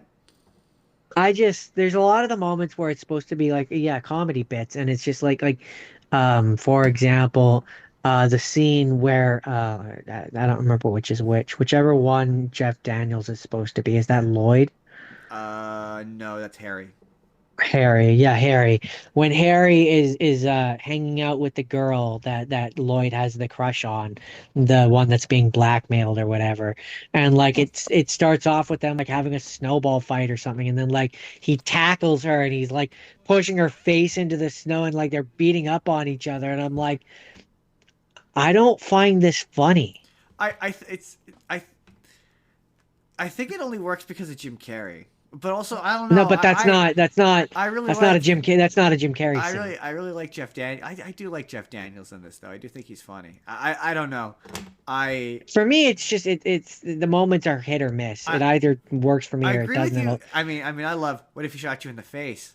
Yeah. What if he shot me in the face? I said Then that's where I say there's certain moments where like yeah, that's it's funny. just it's ironically when they're being too over the top Yeah, it does push it a bit that it far. starts to like it pushes it for me I, and I it kind of loses I me. do think you're kind of right because it's like this movie has never worked again, ever. Like they tried. To be fair, I don't really care for the guys who directed this are the Farley brothers, and they're that kind of like gross out humor that just dials to the degree of being like just too much for me. And this kind of is that way. But yeah, they made a prequel. Yeah, They like made a yeah, prequel without Jim Carrey or Jeff Daniels that is terrible. That only has one funny joke, and it's Bob Saget going, "There's shit everywhere. There's shit on the walls. There's shit on the ceiling." It's the funniest joke in that and movie. then there's the sequel, which I know I've seen, where like Then they the made the terrible one of the sequel. jokes is that like Jim Carrey has been pretending to be in a coma for all these years or Yeah, and there's a something. joke where he yanks out the catheter and it's gross, and you're like, "This isn't funny." Yeah, and it's just Yeah, I don't the characters I don't think work for me the personally. the movie, the second movie, people like the first one. Nobody liked the second one. The second one was critically panned at the time for being terrible because Yeah, the first one was very popular, very very successful. successful too. It had a budget, a very small budget of 17 million, Do Yeah. you want to hazard a guess at its box I mean, office? they're all massive, like 100 million. Yeah, 247.3 he million. had a string of, but that basically cemented his career. A It string of solidified his box, career. a Yeah. string of box office. I'm pretty sure this is the last one. I'm pretty sure. It was like Ace Um, Ventura, then this. The Ace Ventura, then The Mask, then this. This was the yeah, last one. maybe it's a hot take. I don't know. I mean, to be I didn't fair, really. for the question, it does absolutely beg the question. I'm pretty sure this one came out last. If this is the last one of those three bangers, is it only considered a banger because it's coming off a hot streak? Right? I think so. Are people overly kind to this because they were riding high off of On the last two good on the ones that last he two good did. ones, and that energy just carried forward? Maybe, but there's a lot of people who, in retrospect, remember it fondly. Yeah, it's not my favorite. It's not my favorite of his. No, me It's neither. never been my favorite. It wasn't my favorite as a kid. It's not my favorite now. It's the one that was boring because it was so Well, much of like for me, it's just, yeah. Again, it comes down to, and I think the reason why it between works this for and me Ace in Ventura. I'm picking Ace the Ventura reason why every it works time. for me in Ace Ventura is because I like the character in Ace Ventura. I as a character, right? Or at least I did last time I watched it. It's been years since I've To be watched fair it. though, But this like aged better. in this movie, I just don't care for their characters, No, and they have to carry it, and but it doesn't for me. also this one aged better. Mm, This one arguable. this this one this one I would argue aged better. Arguable. Um, I would say that it aged just as poorly. Some of the jokes. I mean, yeah, fair enough. Yeah, no, Yeah, yeah. that's Dumb and Dumber. So okay, so we Apparently, it came out 2 years before my birthday too, or 2 days. But yeah, hmm, December 16th. yeah. So Jordan, we talked about this the other day. There's You're the only one who can relate to this. You're the one who uniquely can relate to the what I go through in making this show. And there was a period when I was watching this movie. There's a point where I went, "What am I doing? Why am I doing this? What do I have to say about this?" And Yeah, yeah. and the only reason, to be truthful, the only reason why I did this That was because we talked that about happened this week. that we the only reason I chose to do this is because we talked about the reunion special, and that's Hannah Montana the movie. And look, I detest the word, and it's a dirty word around here. We don't like it. But the phrase guilty pleasure, I hate that phrase. I refuse to feel guilty about what I watch. But this is an example of, I refuse to feel guilty over something that brings me pleasure. well, I would say that, but there are things that give people pleasure that you should absolutely feel guilty about. In Um, terms of movies, Justin. but in terms of movies, God no, damn. I don't believe you should feel guilty about enjoying a movie as long as you recognize that this is the closest I will ever get to something being a guilty pleasure, because this is kind of a guilty pleasure.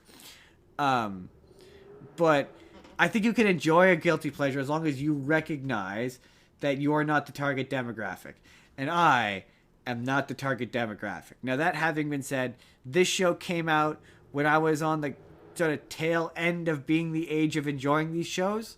So, like, I think this show is funny. I think Hannah Montana is funny. I think Wizards of Waverly Place is funny. I think a lot of those shows are funny. I think they have solid zingers, solid one-liners, solid catchphrases that, I mean, we quote Hannah Montana show all the time. Um, and I always thought that I this said good day, movie, Daddy. a good day, Daddy. Um, I thought that this movie was supposed to be the series finale. I thought it came out post season 3, and this movie was really successful, and that led them to make season 4. I was wrong. This actually came out. This actually came out after season 2 had come out, and so they were still gonna make season 3. So I do think that the ending, spoiler alert, it ends with the whole town, her hometown, finding out that she's Hannah Montana. I do think that the resolution of being like, put the wig back on, put that wig back, like there's a little girl who's like, we like Hannah Montana better, put the wig back on, bitch. Your feelings and opinions matter way less to us than your fictional personas. Right? We like Put her. the wig back Put on. that wig back on. Um, And like there's funny because they give Who the fuck is Miley? Nobody no cares. nobody Put the gives wig a shit. Put on. that wig back on. Um, the only okay this what's weird is there's detail if this was supposed to bridge between season 2 and 3. It's weird because part of the plot is Jackson is going to university in Alabama, but in the next 2 seasons he still lives at home. So I don't remember that being a plot point of him transferring or dropping out of college. I don't remember that being a plot point in the show. So I'm like, so I guess that's just something they're never gonna reference again. Or both Miley and the dad have a love interest in this movie for some reason. Jackson Yeah, doesn't but get one. they're not going back to California. It's fine, You better Justin. believe you're never going to see those characters on the show. But it ends with him and with Billy Ray and the woman kissing. The movie ends on that note as if they're a couple now, and you're like, yeah, you better believe you're never seeing her again. She's not coming back to California. Are you kidding me? And yeah, She's got a happy life here. You think she's going there? No, right, no, no, no, no. right. And it's like yeah, the Google called this a musical, and I was like, I guess suppose yeah, they do sing in the movie, but so much of it is just like you better love Miley Cyrus needle drops because it is wall to wall Miley Cyrus needle Whoa. drops. I mean, okay, okay, but I'm gonna be that guy, Justin. Yeah, of course the people that are supposed to be watching this movie want a Hannah Montana needle drop in their Hannah Montana movie. Uh, Miley they're Cyrus not. needle They're drop, not. whatever. They're not Hannah Montana. The other thing is Taylor Swift randomly shows up in this movie that I didn't remember, but she's just She does? yeah randomly she does it. You know the bit where they're playing, it's the scene where they sing the Throwdown Hoedown. Oh, There's okay. there's a bit at the beginning where it's Billy Ray. He's playing a song that's off of one of his albums, and then the next person that comes up is Taylor Swift. That's funny. I didn't remember that. And the Wikipedia article was funny because Wikipedia described it as a Taylor Swift concert, and I was like, that's not what that is. I don't. I guess maybe she was famous by that point. I don't remember. I don't remember if she was famous at that point. I just thought it was funny. It's the kind of movie though where I don't you know me. I don't like criticizing movies that aren't for me in terms of like plot, but the beginning of the movie involves a lot of the characters acting out of character for the sake of the movie. So like there's a lot of like the whole plot of this is Miley gets banished back to her hometown because she's prioritizing Hannah Montana stuff too much and acting like a diva. And Billy Ray gets tired of it and drags her back to Texas for her grandma's birthday. And it's like that's just not how she acts on her show. And it's a lot of like Billy Ray is acting unreasonable for conflict, or she embarrasses Lily at her this big weird beach wide birthday party that has like at least 30 or 40 guests that's taking up the whole beach, and like Rico has set So up I mean, the no, that's not why Lily is mad at her. She doesn't embarrass her. She upstages her at her own birthday. yeah, but which is just not something that Lily has ever really cared about. Like the her prioritizing Hannah's stuff is not really a conflict on the show because Lily's usually there for the Hannah stuff as Lola. So like, it's just a lot Yeah, of but also it's her birthday. and So then like that's the one day that you're allowed to be upset it's that you're being just upstaged. it's just there to facilitate Miley having to go back home because immediately Lily shows up and is immediately forgiven her, and the conflict is just irrelevant and gone. Like, yeah, I will say that there's a point at the end where it warmed my heart. I was like, I like this movie. I can't help it. It's fun. I laughed. I had a fun time. I'm We not the always guy. I'm not the we here at the Spur of the Moment show always enjoy a good movie version of blank show. this is see. It's funny because the show the contemporary reviews were like, oh, it's just a bloated out episode of the show, and I'm like, but it's raising this movie does an episode of the show, but it raises the stakes in such a way that it is raised the stakes, but it also doesn't feel unbelievable. And also, some of the cinematography was all right. I mean, yeah, it looked like a more expensive version of the, but also that could be because that's why I call it movie version of the show. So it's like the only difference between this and certain other ones, which I'm about to mention, are this one got a theatrical release. That's the only release. That's the only difference. Otherwise, in terms of scope and scale, it to me feels no different than the Wizards of Waverly Place movie, it or looks slightly more expensive. That's where I say it got the film budget. That's Yeah, the only but difference. it But in also terms does of like scope and like upraising of stakes, or like the other one, the Sweet Life, for example, which yeah. felt like a fancier version of the show. It's just it got a theatrical release because it's Hannah Oh, Montana. but yeah, but the difference between it doesn't do the thing where you watch it and you're like, this is not like the Wizards of Waverly Place and the Sweet Life movie and the Proud Family movie as well. They're all kind of guilty of like, if you were to watch the Proud Family movie, that's not what the show is. Like this doesn't do that. This is an accurate I can't representation. I can't speak for the Proud Family movie, but You watched it for the show. did I? Yeah, it's the one with the clones. Nah, I believe you, but I don't Um, specifically I think remember. that's for Disney Channel movies, maybe. I just know you've watched it. Anyway, this doesn't. This I will say it. There's cinematography in this. It does. Yeah, it does. It does do the funny bit of like, oh hey shit, we've got to navigate. This is a set, and now it needs to look like a real place because it's the movie version of kind of similar. I do see the comparison to the Wizards movie where it's like, oh, this is now a real sub shop with a real substation. You know what I mean? Yeah, and As it opposed feels it different. looks weird. Yeah, the show does, this movie does do that, but they go to another location so And the that same way as to avoid that as much as the possible. same way as the Sweet Life movie, like it feels different when they're out and about. The cameras Oh feel yeah, different. It that movie they're feels literally on a ship as opposed to being on a set. Yeah, that one's yeah. especially egregious for that. But I will say like this it doesn't raise the stakes to a weird like you're like this is not what the show is degree. Like where it's like Hannah Montana is not saving the world or like it No. doesn't raise the stakes to a level of unbelievability, which is nice. Like Kind of, though the way that it does, that it does its version of that is the she takes the wig I off. know I know. That's the Put the movie's wig back version. on, you stupid bitch. That's no, but that's this movie's version of she's ending the world. Kind of, yeah. Kind of. But to be fair, the idea is supposed to be that it's a hick nowhere does nothing town. I Yeah, mean, sure, and to the show's absolute credit. but you're telling me that every single person in that trailer or in that town is not telling anybody I think it's the anybody. kind of town that the only person to tell is the next person in town, and they already know.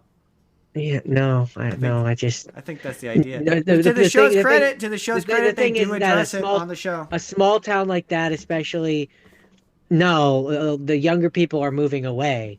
They're moving to bigger It's cities. not the impression that the movie gives, but Sure, and I'm saying that's not believable. I don't know. I don't know. To be fair, yeah, the show does, to the show's credit, it does address it. It does be like, so nobody says anything. Like, no, nobody says anything. And I was like, Yeah, I just don't buy it. I respect that. But like, That secret is out. it's also the kind of movie where like it's an hour and a half and it's got like an hour's worth of story because there are multiple musical montages, multiple. Yeah, Like that's why it's called a no, musical. but it's not like a musical number. It's just a musical montage, a montage of her doing another activity while Miley Cyrus does a needle drop over top of it. There's more than one, or like the end of the movie, like you know how like on the show that she would sing the songs, but it would only be like a fraction of the song. The movie you could tell it's the movie version because she sings the entirety of the climb, the entire song, front to back, and it goes on for a long time, and you're like, wow, this movie ran out of story like 20 minutes ago. It's exactly what you expect a Hannah Montana movie to be. Honestly, I would say it's probably better than you would expect it to be. I just mean in terms of music and Much needle like drops and it being all about promoting their iconic pop star Miley yeah, Cyrus's music. got to sell that album. Yeah, I would say I would say it is impressive because it went to Billy Ray Cyrus and Miley. I think they produced it, or Billy Ray Cyrus produced it. They basically supervised it, so like they knew that they wanted to send it to theaters. But much like the High School Musical 3, considering that those movies usually go straight to TV, the fact that Hannah Montana had enough juice and popularity that they could send that thing to theaters, was impressive. Was Yeah. impressive. Also, Yeah. I'm going to wrap up with my funny story about Hannah Montana, which is this is another one that I was at the theater when this came out, and we used to do. I saw a TikTok about this, where it was like, in order to prevent people talking, you should have people do theater checks. When I worked there, they did. And when I was doing one once, I walked up and looked up in the back corner, and there's a couple having sex in Hannah Montana. Oh, that's not appropriate. And I remember calling down to my manager at the time, being like, "Yeah, there's people, they're going at it." Getting frisky. And the GM at the time, her mind was blown. She could not believe that anyone would do such a thing. Why would they do that at 10 o'clock at night in Hannah, Montana? And we had to be like, Cheryl, it's because nobody is watching Hannah Montana at 10 o'clock on a Thursday night. And there's nobody there. Yeah. Yep. Hannah Montana. Penny Montana. Also, apparently, Jordan, Haley has made pointed messages to me, pointing out the fact that she has put on the wig for the reunion special. So she might. She might. Apparently, allegedly, she sang songs. I'm still indifferent. I could still give two shits. Allegedly, George, she sang. No, but I mean, I'm just saying. We said the very least put on the wig and sing some songs. So Yeah. she did Okay. that. She is allegedly doing the very least. So I guess credit. I guess. Credit. So okay, is that all you have to say about Hanny Montani? That is all I have to say about Hanny Montani. Hannah Montana? Okay. So we move on to have not seens. I watched a movie that came out in 1990. So it is as old as you are, Justin. I'm pretty old. Justin, it's as old as you are. I'm pretty old. And this movie is called Dark Man. Oh, I like this movie. That was one where I said that, from what I can recall, I said that I can't believe that there wasn't a 2008 2010 remake. You know, like, I can see why you say like that. A really shitty one, and then I can't believe there wasn't a subsequent good remake in the 2020s. I mean, it feels like we're due. We are. It's the kind of movie where it's one of those ones where I was like, I would enjoy this if they made this today and it were better. But like, I like the concept. I love the concept. Yes, I love the concept. And it does make, because I think I saw that there's a sequel to this one. I think there's a couple sequels. Does not involve Liam Neeson. He's only in the first one, I think. Oh, well, that's disappointing. Pretty sure he's only in the first one. Because I was gonna say, this feels like the setup to the second one, where the second one is, I don't want to say, I hesitate to say better, but yeah, where he's the guy at that point. Yeah, yes, he's the guy. He's the exactly fully realized version of the character. You could tell this is before Liam Neeson is famous because of how he's in the makeup. He's wearing the makeup, and I respected that.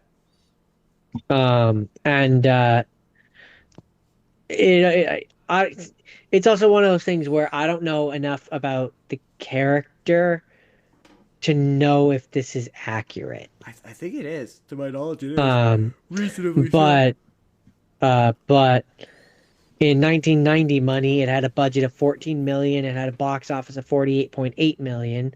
So I think that's okay. Yeah, it did okay. 1990s money, that's pretty good. I mean, it's okay enough that they made a sequel, but I believe the sequel is straight to DVD, though. I don't think it's at the. I don't think it. Well, it would have been VHS, but yeah. And so I guess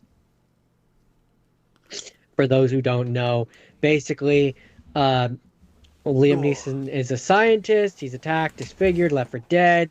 And then there's a science experiment treatment which is done on him, which gives him superhuman strength and resilience, makes him look like shit. It makes him isn't it like the anger he gets like angry or something. Am I thinking of Toxic? I don't know. It's just, There's a particular thing about he has a particular kind of power. That's all I remember. I just know that it says that his two main powers here are strength and resilience. But I know that like he wears masks and Oh, that stuff. was it. Yeah.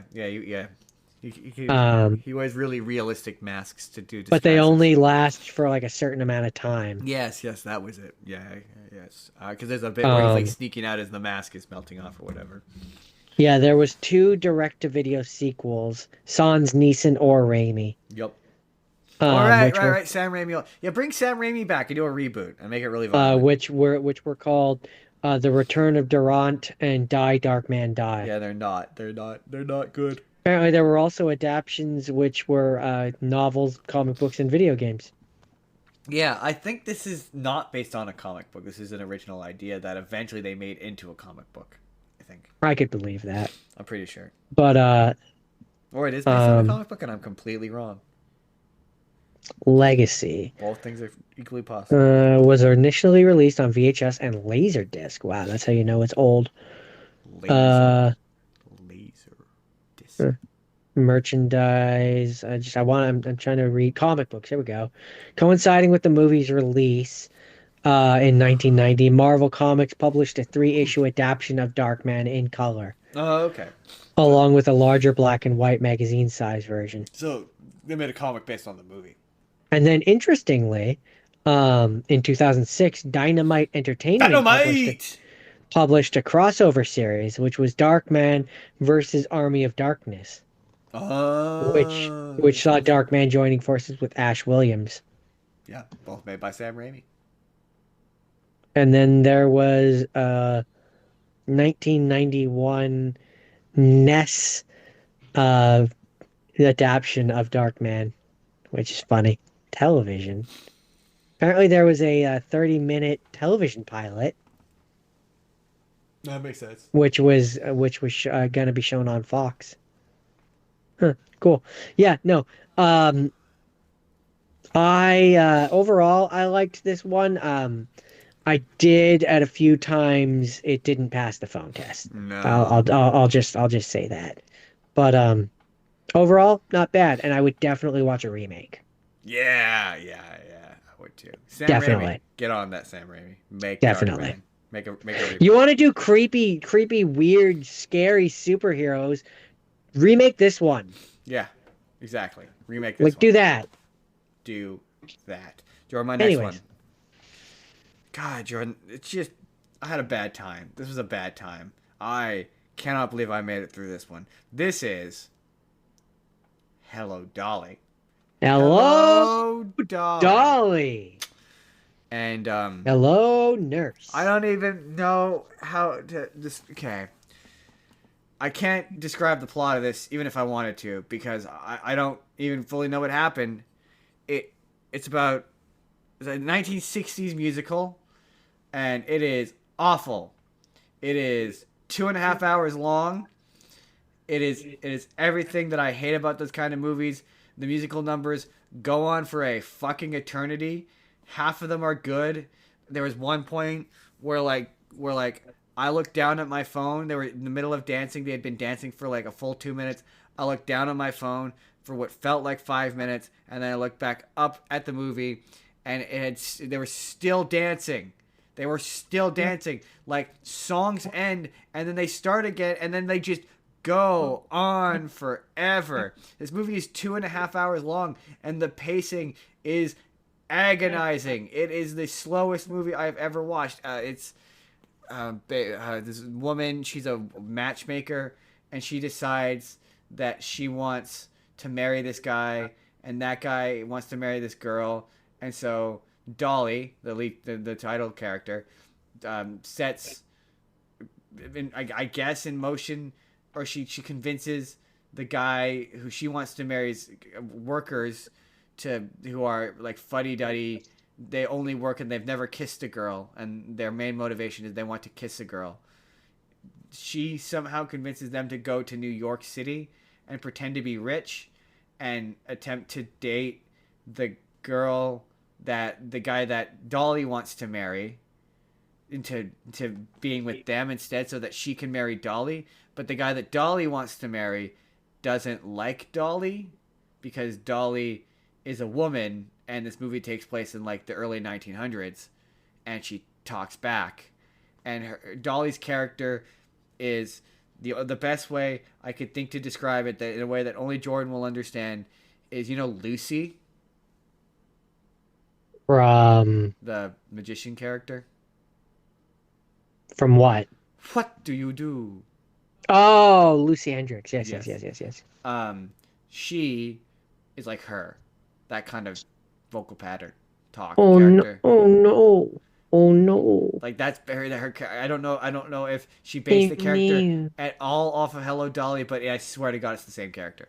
Um, Amen. and the moral of the movie just seems to be that if somebody doesn't like you or love you or want to marry you, just badger them until you eventually wear them down, and eventually they'll say yes if you just keep working at it and just keep demanding it of them. They will eventually just give up, and you can marry them then. Doesn't matter if they don't really like you or not, Jordan. And Sounds yeah, right. there's this one dance sequence where, like, for reasons that I clearly missed, all of the waiters of this place are dancing for an extremely long time. Like, I just one day I'm gonna watch a 1960s musical that I actually like. Today's not that day. Like, this movie would be tolerable if it were 30 minutes to 40 minutes shorter, but and to be fair to it, it's from that era of musicals where, or of movies where, um they had what was known as the road show. So if you ever watch one of those like really old movies, like a Chitty Chitty Bang Bang, that's a great one that you've seen, that I know you've seen, where like it's really really long and there's an intermission in the And it middle. has an intermission. Yeah, Yeah. they used to um tour those. They would release them before movies came out. Before they would get the wide release, they would take them out on what was known as a road show. And the road show was like a big expensive version of, so they would have like entrance music, like there would be an orchestra, and It was like a show. they Yeah, treated it yeah. like it was a play, and you would get like posters and merchandise and free shit, and they treated it like it was a theater experience. So it needed to justify the $6 price tag, and be extravagant. I know, it's funny. It went up at one point. It went up from $2 to $6, and they had to justify it being kind of like mostly the same experience for more money. It I in guess description. I guess back in their day in the 60s, that would have been like the equivalent of like a $20, Yeah, pretty $25 much. ticket. Yeah, exactly. To for it to be longer and mostly the same. Um, yeah, I guess the most modern contemporary comparison I could think of would be like going to VIP, but not really because it doesn't sound like they offered booze. Um, so this is one of those movies where it's just really long because you need to get your money's worth. And it's like it's based off of a musical, and back in the 1960s, they didn't cut songs, and they were just like, oh, we're just gonna do the stage version on film, and it was fucking agonizing. And I don't want to say I hated every second, but it was pretty close to every second. Oh, awful movie, hated it. Anyway, hello Dolly. Hello, Dolly. Actually, it's more like hello Dolly. It was No, I'm doing the thing that's making fun of it, which is Animaniacs. um. Hello, nurse. Put on your Sunday best. Dun, ba, dun, ba. It's one of those ones where, like, I'm pretty sure I've heard a parody of this somewhere. Hello, nurse. Okay. No, for All me, right. it's that one joke from Home Improvement where it's her the I think it was Jill's sister, the wife's sister, being like, I learned that when you meet the Dalai Lama, he doesn't like it when you greet him, hello Dolly. I just remember being like 9 years old and thinking that was the funniest joke ever. It's funny. That's it. It's That's hello funny. Dolly. That's the end. Okay, so let's round out this week with a banger. Are we Um, at the end already? I guess we are at the end already. let's round out this week with a banger. Which I'm gonna have to try and skirt a little bit because Justin wants no spoilers. No spoilers. Um, but I watched Dead Poets Society. Oh, Captain, my Uh, Captain. oh, Captain, My Captain. Oh, Captain, my Captain. Came out in 1989. So it is 1 year older than you, and Mm. it's really solid. It takes place. It's supposed to take place in 1959, which Really? explains, yeah, Oh, um, I did not know which that. explains a lot of why the boarding school that these kids are at act the way they do. Yeah, but Um, any movie that takes place at a boarding school, I'm automatically like, I don't. I feel the same way. There was I mean Harry Potter. That's a good example of like, that's the best example, yeah. yeah. There's another one that's not coming to mind right now because I'm doing a podcast. But like, yeah, where I'm like, I don't relate to this because we Or don't. or um or military school Yeah, or anything like that. we don't have. Yeah, that was the thing I realized about Malcolm in the Middle. By the way, as an aside, that I realized is kind of a plot hole. There's plenty of episodes where they complain about how that family is poor, but yet they could afford to send Francis to military school. Well, that's why they're poor, is because they do say have lines where Lois and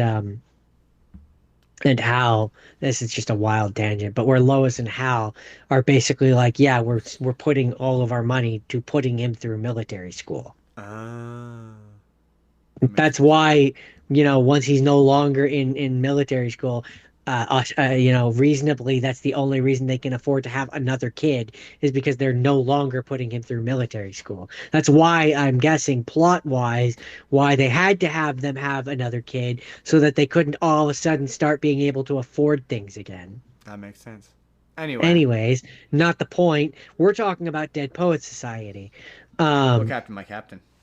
and so it's a coming of age drama is what it describes it as. But it's Accurate. funny that the way that this Wikipedia or whatever says that it's the story of an English teacher, yada yada yada. And it's like, yeah, he is a major part of the story and he does inspire them, but like he's not. I wouldn't describe Robin Williams as the main character of this story.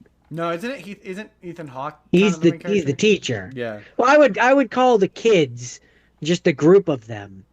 I would call them. That's why I compare it to Breakfast Club, where it's like Breakfast Club. All of the kids of the Breakfast Club are the main characters. So it's like no one particular kid I wouldn't describe as in this one. I wouldn't describe as the main one because they're all kind of the main one. That is true. Um, but without going into too much detail of the things that happen in this movie, it's 1959, and what Robin Williams is teaching Is is not so necessarily agreed with by the teachers and parents of the students, and so there's pushback. Let's just put it that way. Um, controversy. controversy, and Controversy. but over and I need to the way that it ends. Yeah, no, yeah, the way that it ends, it's just, yeah. Again, really solid movie. Um, it did well financially. 16.4 million budget. And keep in mind that this might include re-releases and stuff, but uh, box office 235.9 million. That's pretty good. So it did well. It is I've seen people say uh that they believe that he should have Robin Williams if he wasn't nominated. If he was nominated, I don't know if he was, but that he should have won the Oscar for this. I do recall people saying that. uh so okay here. There's definitely one of those ones he did to be like, Film I'm a received serious actor numerous too. film received numerous accolades. It got Academy Award nominations for Best Picture and Best Director and Best Actor. Uh Shulman, who I think is the writer, received the Academy Award for Best Original Screenplay.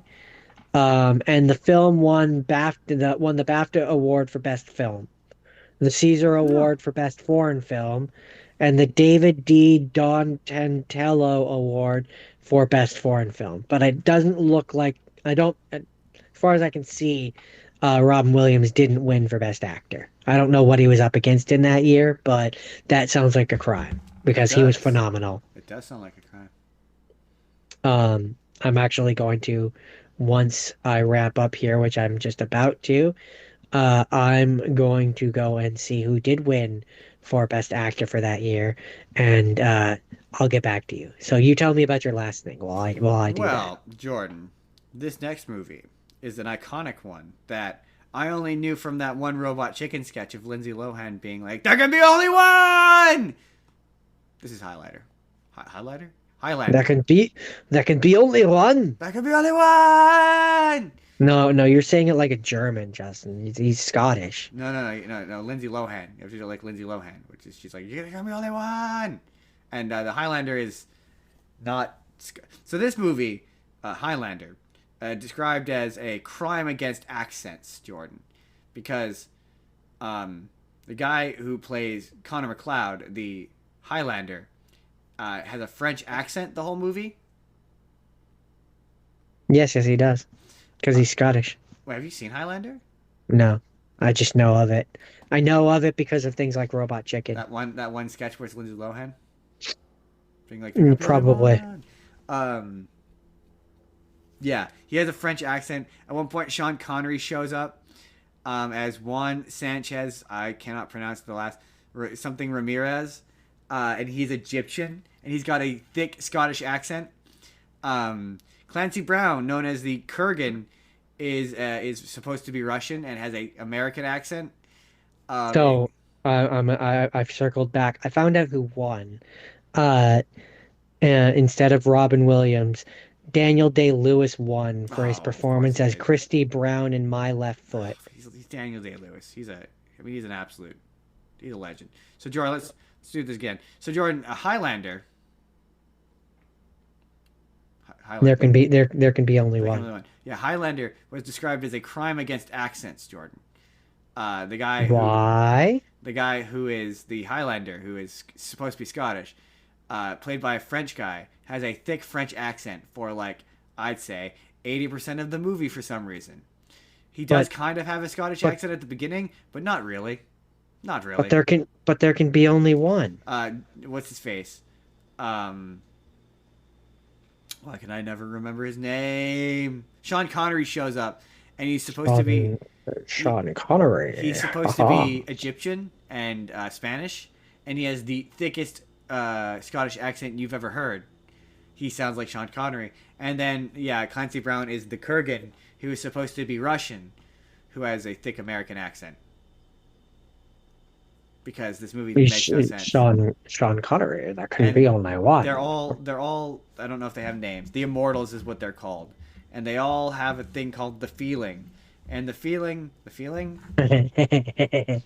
I'm pretty sure I got that right. Hold on, I might have got that wrong. We all have the feeling every now and then. I might have got that wrong. It might not be the feeling. The feeling.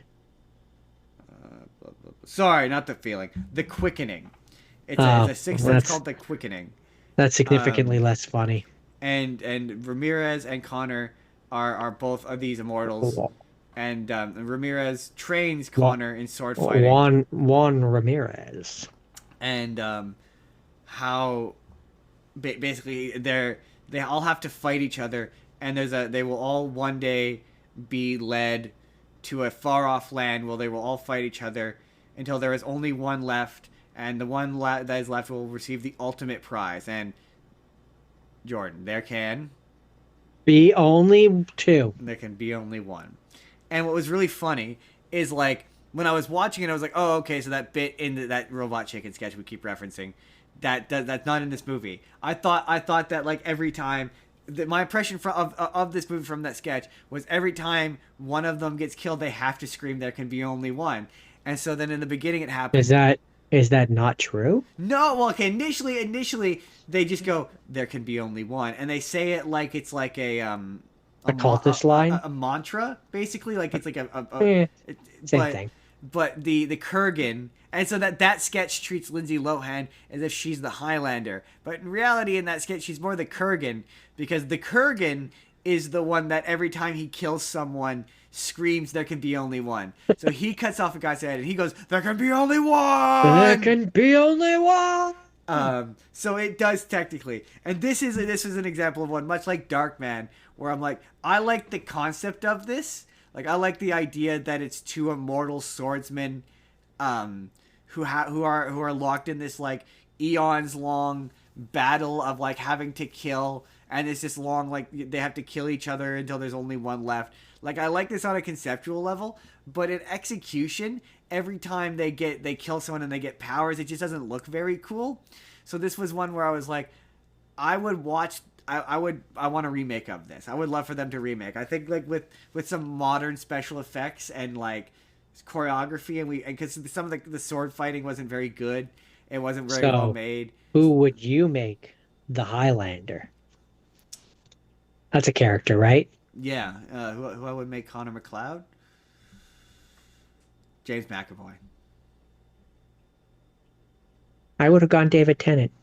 I would take him. But and this is a criticism I have, that Connor McLeod has no charisma, no personality. He is flat as cardboard. I don't know if it's the accent, but like they eventually later on, after he's been with Sean Connery, for the best character in this movie is Sean Connery. He's in a ridiculous outfit. He looks silly. His back and forth with the guy is really fun. He gets killed off way too early. I think the Kurgan is an unnecessary bad guy. Like the change I would make to this if I were to remake this is I would make it so, the main bad guy and the Highlander have a relationship, and like their conflict is personal. And I would make it where like because one of the things that they described about this was the original idea for the Kurgan is he was gonna be like a guy who just knows he has to do this. Like he's a guy who like he doesn't necessarily want to do this, but it's his job. It's an And it's an obligation. obligation. Whereas the way he winds up in the movie, he's sort of the Terminator with a sword. Like there's a shot where they literally shoot him and they make him look like the Terminator. Is this based off like a book or like a story or I something? don't. It eventually became a comic book and an animated series and several movies, and so no, but it's one of those. It became a comic kind of scenarios. But yeah, the bad guy's just not very interesting. Like they eventually decide towards the end that he's gonna be sassy and say one-liners, but he's been a mostly silent, growling character up until that point, so it's Too not little, too late. exactly. It's not very interesting, and I think making it where it's like they're two guys who don't necessarily want to fight each other, but like they have to fight each other because they have no choice. Frenemies. Yeah, and I like the idea of having it kind of be kind of sort of similar in tone and idea to like Ralph and Sam from the Looney Tunes. Oh yeah, yeah. Like because there's a funny moment where Thought you were where gonna say Ralph and Vanellope von Schweetz. no, Ralph and Sam, the sheepdog and the wolf from Looney Tunes, where like because there's a moment in this movie which I kind of liked, which I kind of dug, where he runs into the Kurgan again and they haven't seen each other in like decades, and the Kurgan is like McLeod, and McLeod's like Kurgan, and I like the idea that it's just two guys who like they're anytime they see each other and make it where it's like They're forced into this yeah, kind of scenario. and like they only each fight like one of these immortal guys. So I would add way more, and I would have it where like what I would do is I'd cut out the Kurgan, and I would basically make, I would make Sean Connery's character into the Kurgan, where like he still trains him and they're still friends, but they hit a point where they realize that they're gonna have to fight each other at some point, and they break up and they leave, and then they each do like a montage or whatever each of them having to kill guys or defend themselves against guys to because there's a point at the end of the movie where there's a rule where they can't fight each other on holy ground. So he runs into the Kurgan at a church, and the Kurgan's like, you're aware that we're the last two, right? He's like, yeah. Like that has no impact because they haven't really, apart from a couple scenes where the Kurgan tries to kill him out of nowhere, haven't really had a personal interaction or conversation up until that point. So their relationship is just not very interesting. So yeah, I would cut out the Kurgan completely and just make it about like make them brothers and make it about two brothers who are trying to avoid each other or something. I don't know, but Or that cousins or something. yeah. Eventually, I've looked this up before. Or childhood friends. Eventually, it's revealed that the immortals are aliens or whatever. This franchise gets ridiculous. I think I am gonna probably watch more of these, but that was Highlander, and There can be only, you can't watch more of them, Justin. There can be only there one. could be only one. So next week, well, the next 2 weeks, it's award season, baby, and during the two most important award shows of the year are happening in the next 2 weeks, and that is the Razzies and the Oscars. So we're doing a two-part special of the Razzies and the Oscars. The first week is the Razzies. Second week is the Oscars, which we will be airing and doing on the day that the Oscars comes out. And Jordan, we're gonna determine on each week. We're gonna determine, are the movies at the Razzies really that bad, and are the movies at the Oscars really that good? We're gonna be asking that question. Tune in to find out. And also, just to make things a little easier, we're gonna try to fill out and do all of the movies that were at the Razzies this year, but we may fill them out with Razzies from previous years, just for funsies. Just because I've always wanted to watch All About Steve, and I hear that movie's terrible. But that's next week. All About Steve. Our Razzie special, and then the following week, it's our Oscar special, and then the season finale, and our most controversial episode yet. But that tune in, be here. Oh right, and before we sign off here, it's important to remember to mention we are 10 away from 400, baby. And it would be nice to hit that before we finish the season. It would be nice to finish it before we go on hiatus, but that's just a reminder. Remind you that you want to get us to 400 because we're gonna eat spicy shit live on stream once again for your entertainment. Except I feel like my sauce this time. I have hope for it. I think it might be good. I think it might taste good. I think what I might do, I think I might put a little bit of your sauce on the plate and then also my sauce. So then I can, and maybe I'll get 2 peppers. No, just 1 pepper. Just 1 pepper. But I'm gonna baste the shit out of a serrano pepper, and I'm gonna not make the mistake of getting a big one. I'm gonna get a spice. See, I have such high hopes that this one might taste good that I might just get crackers for this. Oh snap! Oh snap! Just so I can only taste the sauce. Oh snap! Oh snap! Oh, if you get crackers, then I'm probably gonna put some on a cracker then. That's what I'm thinking. And then I can. But you know, we got to get at least 5 more subscribers before I'll even start thinking about that. This is true. We're 10 away. We want to get us there. Jordan, where can the peeps find you? If you're not Zethgore187 is my Twitch. I do Minecraft Mondays, and when I'm not doing that, I'm doing this with you. I'm Justin. I'm also here, but when I'm not here, I'm on TikTok, making random videos, and then those videos don't save, and then I delete them. But I make videos sometimes. This show's on TikTok, Spur of the Moment P. Email us if you want to collaborate, and we can sell your stuff, or you can come on the show. Either way, email. It's Justin's business. There's a Discord. I rarely go on there, but there's a Discord. There's a Patreon. Exists. I don't know that it exists. I got an email that it was getting deleted. I don't know if it ever did, but it might exist. It's linked in the description. Spend the rest of your afternoon, if they're still out there, go check out Wild Education. If you're watching this and you live in the Langley area, they're pretty fun. They're cool. Donate to them if that's still open. It's in the description. Go subscribe to them.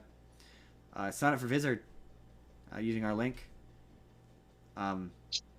I think that's sign up for Vizard, and because correlation is causation, you will definitely go up in every statistical way. It's definitely watch your Mac just go up. Totally. It'll definitely happen. But we will see you all next week. Goodbye, everybody. Bye.